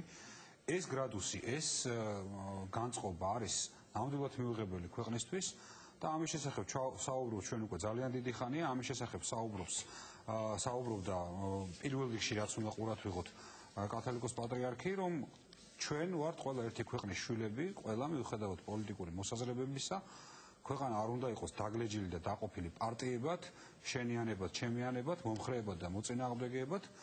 მიუხედავად იმის, რომ პოლიტიკურად ყოველთვის განსხვავებული პოზიციები ექნებათ სხვადასხვა პოლიტიკურ ძალებს, მათ უნდა იპოვონ თავის თავში ძალა, რომ დასხდნენ და მიუხედავად იმისა, რომ აქვთ საწინააღმდეგო პოზიციები, დაილაპარაკონ, გადაწყვიტონ პოლიტიკური საკითხები, პოლიტიკური გზებით, გასაგებია, თუმცა იქ ნახსენები იყო ადამდელი საპრეზიდენტო არჩევნები, ბატონო გიორგი და ამას მოყვა თავისებური, ასე ვთქვათ, ინტერპრეტაციები ყველა პოლიტიკური ძალის მხრიდან, მათ შორის მართველი გუნდიდან, იმიტომ გთხოვეთ დაკონკრეტება უკაცრავად, რომ ბუნდოვანი იყო თქვენი პასუხი. განიხილავს რა იმას თქვა იგივე საპრეზიდენტო არჩევნებს არ განიხილავს, ამაზე ბევრი განცხადება კეთდება. წინა გამოსვლას დავეთანხმები ამ შემთხვევაში ამჯერად გუბასანიკიძეს, რომელიც პირველი გამოდიოდა თქვენს ეთერში. და ვიტყვი, რომ საპატრიარქო არ არის პოლიტიკური ინსტიტუტი, ეს არ არის პოლიტიკური ორგანიზაცია და მისი არც სურვილია და არც მოვალეობა გამოწეროს პოლიტიკური რეცეპტები. ეს არის ჩვენი საქმე, პოლიტიკოსების საქმე, დავსხდეთ მოლაპარაკების მაგიდასთან და ვისაუბროთ ქვეყნისთვის მტკივნეულ საჭიროებო საკითხებზე. საპატრიარქომ ჩვენ მოგვიწოდა ამ სულისკვეთებისკენ გვიჩვენა სწორი გზა და ბუნებრივია მან არ გამორიცხა არც ერთი პოლიტიკური ინსტრუმენტი საიმისოთ, რომ პოლიტიკური რთული ვითარება გადადგას. უკვე რაზე მოვილაპარაკებთ ჩვენ, როგორი იქნება პოლიტიკური არგუმენტები, როგორი იქნება ჩვენ შორის მსჯელობა, როგორი იქნება ჩვენ შორის დავა. უშვებს მაინც ხელისუფლება, თქვათ, ვადამდელ საპარლამენტო ან საუბარი იყო რიგარეშე, თქვათ, თვითმმართველობის არჩევნებზე. უშვებს მაინც ამ გადაწყვეტილებებს. ეს ყველაფერი ზოგიერთი ძალა თან ხვდება ამ თემაზე თქვენთან საუბარს, ეს ყველაფერი და ვიცით რომ თან ხვდება და ძალიან კარგია რომ განსაკუთრებით მე ვფიქრობ რომ ამ მოწოდების მე რომელიც პატრიარქმა გაახმოვანა ზოგიერთი პოლიტიკური ძალა, რომელიც აქეთკენ მიდიოდა და ჩვენ ვხედავდით, რომ აქეთკენ მიდიოდა, საბოლოოდ ჩამოყალიბდა ამ პოზიციაზე და ძალიან კარგია, რაც უფრო ფართო იქნება სპექტრი პოლიტიკური ძალებისა, რომელიც ჩვეულებრივ ცივილიზებულ პოლიტიკურ პროცესში გადაინაცვლებენ და მიუსხდებიან მოლაპარაკებების მაგიდას, მით უფრო კარგია, მით უფრო ფართო იქნება კონსენსუსი საზოგადოებაში. ჩვენ უნდა ვისაუბროთ არჩევნებზე, მე ვადასტურებ იმას, რაც ჩემ წინ ითქვა აქ, რომ ჩვენთვის მნიშვნელოვანია საუბარი ყველა საკითხზე, მათ შორის არჩევნებზეც. და როცა ჩვენ არჩევნებზე ვისაუბრებთ, ბუნებრივია პირველ რიგში ჩვენი მხრიდან დღის წესრიგში დადგება შემდეგი საკითხები. საარჩევნო კანონმდებლობა, საარჩევნო გარემო, იმიტომ რომ არჩევნებისკენ მისვლაც ვეთანხმები გიორგი თარგამაძეს ამ შემთხვევაში, ეს არის პროცესი, სადაც პოლიტიკური ძალები ერთმანეთს არ განიხილავენ მტრებად, არამედ ისინი არიან პოლიტიკური ოპონენტები, სადაც ისინი თახვდებიან თამაშის წესებზე, ყალიბდებიან კანონზე, ყალიბდებიან საარჩევნო გარემოზე, გარკვეულწილად აღდგება მათ შორის ურთიერთმდობა, ჩემი აზრით, პირადი აზრით, ეხლა მე ეს მოლაპარაკება არ დაწყებულა და როცა მოლაპარაკება დაიწყება, მაშინ იქნება ეს პროცესი. როდის დაიწყება? ეს უნდა მეკითხა ზუსტად, ბატონო გიორგი. სულკეთება განცხადება, კონკრეტული დღე, რიცხვი, საათი, რატომ არ სახელდება ხელისუფლების მხრიდან? ყოველ შემთხვევაში იქით კვირას ეს ამბავი, მე ვთვლი, რომ აბსოლუტურად აღარ არის საჭირო რომ გადაცდეს და იქით კვირაში ჩვენ. ან შესაძლოა მეორე რაუნდი მოლაპარაკებების, თქვა იგივე პრეზიდენტთან მომავალ კვირაში გაიმართოს. დასაკურველია გაიმართება მოლაპარაკებები, მე ვთვლი რომ მოლაპარაკებები უნდა გაიმართოს, ჩვენ არაერთხელ გამოგვიწყოს ეს ზაფხულნა და სათავართ კიდევ ერთხელ ვადასტურებთ, ძალიან კარგია რომ ჩვენი ოპონენტები, ბევრი მათგანი მზად არის ამ მოლაპარაკებებისთვის და ჩვენ დავიწყოთ მოლაპარაკება ყველა ამ საკითხზე, ყველა ეს საკითხი უნდა განვიხილოთ. როგორ საარჩევნო კანონზე ვყალიბდებით. უნდა განვიხილოთ ისიც, როგორ კონსტიტუციურ მოდელზე ვყალიბდებით. ეხლა უბრალოდ რო ვთქვათ, რომ ადგილობრივი თვითმმართველობის არჩევნები, ხო? ეს შეიძლება იზოლირებულად სხვა საკითხებისგან აბსოლუტურად სხვა დატვირთვას იძენდეს, მაგრამ შეიძლება სულ სხვა დატვირთვას იძენდეს, სულ სხვა კონტექსტში, როცა ჩვენ ვლაპარაკობთ იგივე საკონსტიტუციო ცვლილებებზე. შეიძლება ვისაუბროთ იმაზეც, რომ ეს ადგილობრივი არჩევნების თქვათ ფორმა და დრო შეიცვალოს. და ასე შემდეგ, ანუ არის საკითხები, არის საარჩევნო გარემოს საკითხები, და თავარი არის, რომ ის გადაწყვეტილებები, რომელზეც ჩვენ მივალთ, იყოს კომპრომისული გადაწყვეტილებები, რომლისკენაც ორივე ძალამ ნაბიჯები გადადგა. ლაპარაკი იმაზე, რომ ჩვენ ერთმანეთს არ ველაპარაკებით და მხოლოდ მე უნდა გავიმარჯვო და შენ უნდა დამარცხდე, ესე არ ხდება პოლიტიკაში. ესე არ ხდება ცივილიზებულ ნორმალურ ქვეყნებში და ესე არ მოხდება საქართველოში. კარგით, ბატონო გიორგი, დაუბრუნდები 26 მაისზე მინდა რომ გესაუბროთ, რაც ბევრჯერ ვახსენე უკვე გადაცემის მსვლელობისა საკმაოდ დიდი დღე იყო. ძალიან ბევრი ბრალდება გაისმა ამ დღეს ხელისუფლების მისამართი და იყო საუბარი იმაზე, რომ ხელისუფლებამ პატრიარქს ზეწოლა განახორციელა, კეთდებოდა განცხადებები, პატრიარქი ტყავდა ხელისუფლებას. ანუ რა მოხდა იმ დღეს სამებაში და რატომ გამოჩნდა მოულოდნელად იქ ხელისუფლების წარმომადგენლები, იმიტომ რომ ოპოზიცია ამბობდა, რომ მართლმა გუნდმა იცოდა, რომ იქ იმ დღეს ოპოზიცია და მისი მხარდამჭერები იქნებოდნენ. მოდით გავყოთ ეს ორი საკითხი ერთმანეთისგან. პირველ რიგში ტყავდათ აყვანილი და შანტაჟი ხორცებდა. ამის კომენტირება საერთოდ არ მინდა, როგორც მართლაც იმათ ნამუსზე და სინდისზე იყოს, ვინც ამას ამბობს და ამით თუ გონიათ, რომ ხელისუფლებას აყენებენ შეურაცხყოფას, კიდევ ერთხელ დაუკვირდნენ თავის სიტყვებს და მიხვდებიან, რომ ამით პატრიარქს აყენებენ შეურაცხყოფას და ნამდვილად კომენტარის გარეშე დავტოვებ ამ აბსურდს. მეორე, არავის საქმე არ არის ქალაქის მერი ან რომელიმე სხვა ხელისუფლების წარმომადგენელი ან რომელიმე სხვა მოქალაქე როდის შევა ეკლესიაში, რომელ ქადაგებას დაესწრება და რომელ წირვას. ყოფილა აბსოლუტურად აპოლიტიკური დღეები და აბსოლუტურად ასე ვთქვათ ყველანაირი პოლიტიკის შინაარსს გამოცდილი დღეები, როცა დღესასწაულები თქვა გასაგებია. დღესასწაულები და ხომ პირადად არ მახსენდება არც ერთი მნიშვნელოვანი რელიგიური თარიღი ან არც ერთი მნიშვნელოვანი დღე, არც ერთი მნიშვნელოვანი ქადაგება ან წირვა პატრიარქისა, რომელსაც არ ესწრებოდნენ რიგითი მოქალაქეების, სხვადასხვა პოლიტიკური აზრის და შეხედულების მქონე ადამიანები და ეკლესიაში და სამების საკათედრო ტაძარში აქამდეც ბევრჯერ შეხვედრიან ერთმანეთს საკურთხეველთან ოპოზიციის და ხელისუფლების წარმომადგენლები. ამისგან რაღაცა ისტერიკის შექმნა და მით უმეტეს ის სამარცხვინო ქცევა, რომ ადამიანი როცა ეკლესიაში შედის, იმიტომ რომ მას შენგან განსხვავებული პოლიტიკური პოზიცია აქვს, რაღაც შეძახილებით შეხვდე და მე იქიდან გამოსვლისას კიდე ლანძღვა და გინება მიაყოლო, ეხლა მართლაც არავის საქმე არ არის, ვინ როდის მივა ეკლესიაში, ვინ როდის მივა პატრიარქთან, ვინ როდის დაესწრება რომელ ქადაგებას და რომელ წირვას. ეხლა ეს უბრალოდ ამაზეა ლაპარაკი, რადიკალიზმი, ექსტრემიზმი, თვალზე ასე ვთქვათ, ლიბრ გადაფარებული ზიზღი, სწორედ ამიტომ არის სახიფათო საზოგადოებისთვის ასეთ მოვლენებს იწვევს. აი, როდესაც ამაზე საუბრობთ, რომ რადიკალიზმი არის ყველაზე დიდ შეცდომებს ქვეყანაში. აი, სწორედ ამაზე როდესაც საუბრობთ, იგივე იმ საღამოს, თქვა სამების შემდეგ განვითარდა ისე მოვლენები, რომ რუსთაველზე იყო აქცია, სადაც მოხდა, თქვა ესეთი იყო საფრთხე უმართავი პროცესების, შემდეგ რკინიგზის ბლოკირება, რას საკეთებდა და სად იყო ამ დროს ხელისუფლება, იმიტომ რომ ოპოზიცია სულ ამაზე აკეთებს აქცენტს, რომ აი უმოქმედო გახდა ხელისუფლება თბილისში, თქვა იგივე გუბასთან კი წამოდა და სწორედ ამიტომ ეხლა უნდა წავიდეთ რეგიონებში. აქ ხელისუფლება დამარცხებულია, თქვა. თუ ვინმე თulis რომ ხელისუფლება უმოქმედოა ან დამარცხებულია იმის გამო რომ ხელისუფლება ყველანაირად ერიდება ყველაფრის გაკეთებას, რაც ამ აბსოლუტურად უპასუხისმგებლო ლიდერებს, ყველას არ გულისხმობს სხვა შორის, იმას რასაც ჩვენ რადიკალურ ოპოზიციას უწოდებთ, იქაც არის მეტნაკლები პასუხისმგებლობის მქონე ლიდერები, ხა ჩემი პერსონალური პირადი დაკვირვებით. რამდენიმე მათგანის აბსოლუტურად უპასუხისმგებლო ტაქტიკას, რომ სადმე ნეტა რამე შეტაკება მოხდეს, ამის საშუალებას არ ვაძლევთ. ეს არნიშნავს იმას, რომ ხელისუფლება უმოქმედოა. ცხოვრება არ მიმდინარეობს მარტო რუსთაველის გამზეზე და 300 მეტრით არ განესაზღვრება თბილისი. ხელისუფლება უმოქმედებს ყველა თავის ფუნქციას ასრულებს. რომ პარლამენტი დაკეტილი, კანცელარიაში მთავრობის წევრები აღარ იკრიბებიან. დაწყებული ეკონომიკური ფუნქციებიდან დამთავრებული ჩვეულებრივი ქალაქის ფუნქციონერები აბსოლუტურად ყველაფერი მუშაობს და მუშაობს გამართულად. ის რომ ჩვენ პარლამენტში არ შევდივართ, არის მხოლოდ იმის ნიშანი, რომ ჩვენ არ გვინდა იმ ადამიანებს, რომელსაც ყოველ დღე აკეზებენ იქითკენ, რომ რაღაცა სახიფათო ინციდენტები მოხდეს. ჩვენ არ გვინდა ამ ადამიანებს მივცეთ საბაბი და არც მივცემთ ამ საბაბს. გასაგებია, თუმცა ეს მეორე მხრიდან ეს არის აღქმული. ბატონო გიორგი, იქ არის საუბარი, რომ სამართალდამცველები თქვა არ მიდიან ხოლმე რაღაც შემთხვევის ადგილებზე, იგივე დასუფთავებაზე იყო პრეტენზიები. ძალიან გულყვილო და ცოტა ინფანტილურია, როცა ვიღაცა ჩათვლის, რომ აი რამხელა გამარჯვებას მივაღწიეთ, რომ ხელისუფლებამ არ ჩაატარა აღლუმი. ეხლა ვიღაცას თუ გონია, რომ ეს ან მისი გამარჯვება, ან ხელისუფლების გამარჯვება, ან ქვეყნის გამარჯვება, ან საერთოდ რამე გამარჯვებაა, ხო? ძალიან არასერიოზულია. თუ ვიღაცა პარლამენტში შესასვლელების პიკეტირებისას ინციდენტების მოწყობა და გაწევ-გამოწევა და გინება და ყვირილი იქნება აი სასურველი სურათი, რომელსაც ყველა ქართველი ელოდება ჩვენგან ან რომელიმე ჩვენი უცხოელი მეგობარი, ესეც არასწორია და ეს ჭიდაობა, ხო? თუმცა ჩვენ არ გვინდა რომ შედგეს, ამიტომ ჭიდაობის მეორე მხარე, იქ სადაც საჭიდაოდ ვიღაცა მოდის, ეს მეორე მხარე იქ არ ჩანს. გასაგებია, თუმცა ბატონო გიორგი, იგივე ამ ასე ვთქვათ, ერთმანეთში ურთიერთობების გარკვევის დროსაც იგივე რუსთაველის გამზირზე ოპოზიციამ შეძლო ამ სიტუაციის განმუხტვა და სწორედ ამიტომ იყო საუბარი, რომ გაარიდეს პარლამენტის ტერიტორიას, თქვათ, საკუთარი მხარდამჭერები. იგივე 26 მაისი გულისხმობ ამჯერად ეროვნული სტადიონის ეპიზოდს, სადაც ძალიან ბევრი ადამიანი იყო შეკრებილი და ძალიან მშვიდობიანად, პირიქით ძალიან სადღესასწაულო განწყობით ჩაერა ამ დღემ ოპოზიციის. სადაც მხარდამჭერებს ხოდა რა ჩვენა ამ დღემ და ამ მოვლენამ ხელისუფლებას, თქო, როდესაც ამდენი ადამიანი დაინახეთ პროტესტისთვის მისული. 26 მაისის დიდმა ოპოზიციურმა თავყრილობამ, მართლაც ხალხმრავალმა, ხელისუფლებას პრინციპში ახალი არაფერი არ აჩვენა, იმიტომ რომ ჩვენ ეს რეალობა ძალიან კარგად ვიცით. ან ის რომ თქვათ ის რომ ოპოზიციას ეს ადამიანები დიდი რაოდენობის ხარდაჭერა, ეს ჩვენ ძალიან კარგად ვიცით. ეხლა ამას თქვათ მიტინგზე შეკრების ფორმით გააკეთებთ 2008 წლის 5 იანვარს აღებული ხმებით გვიჩვენებ.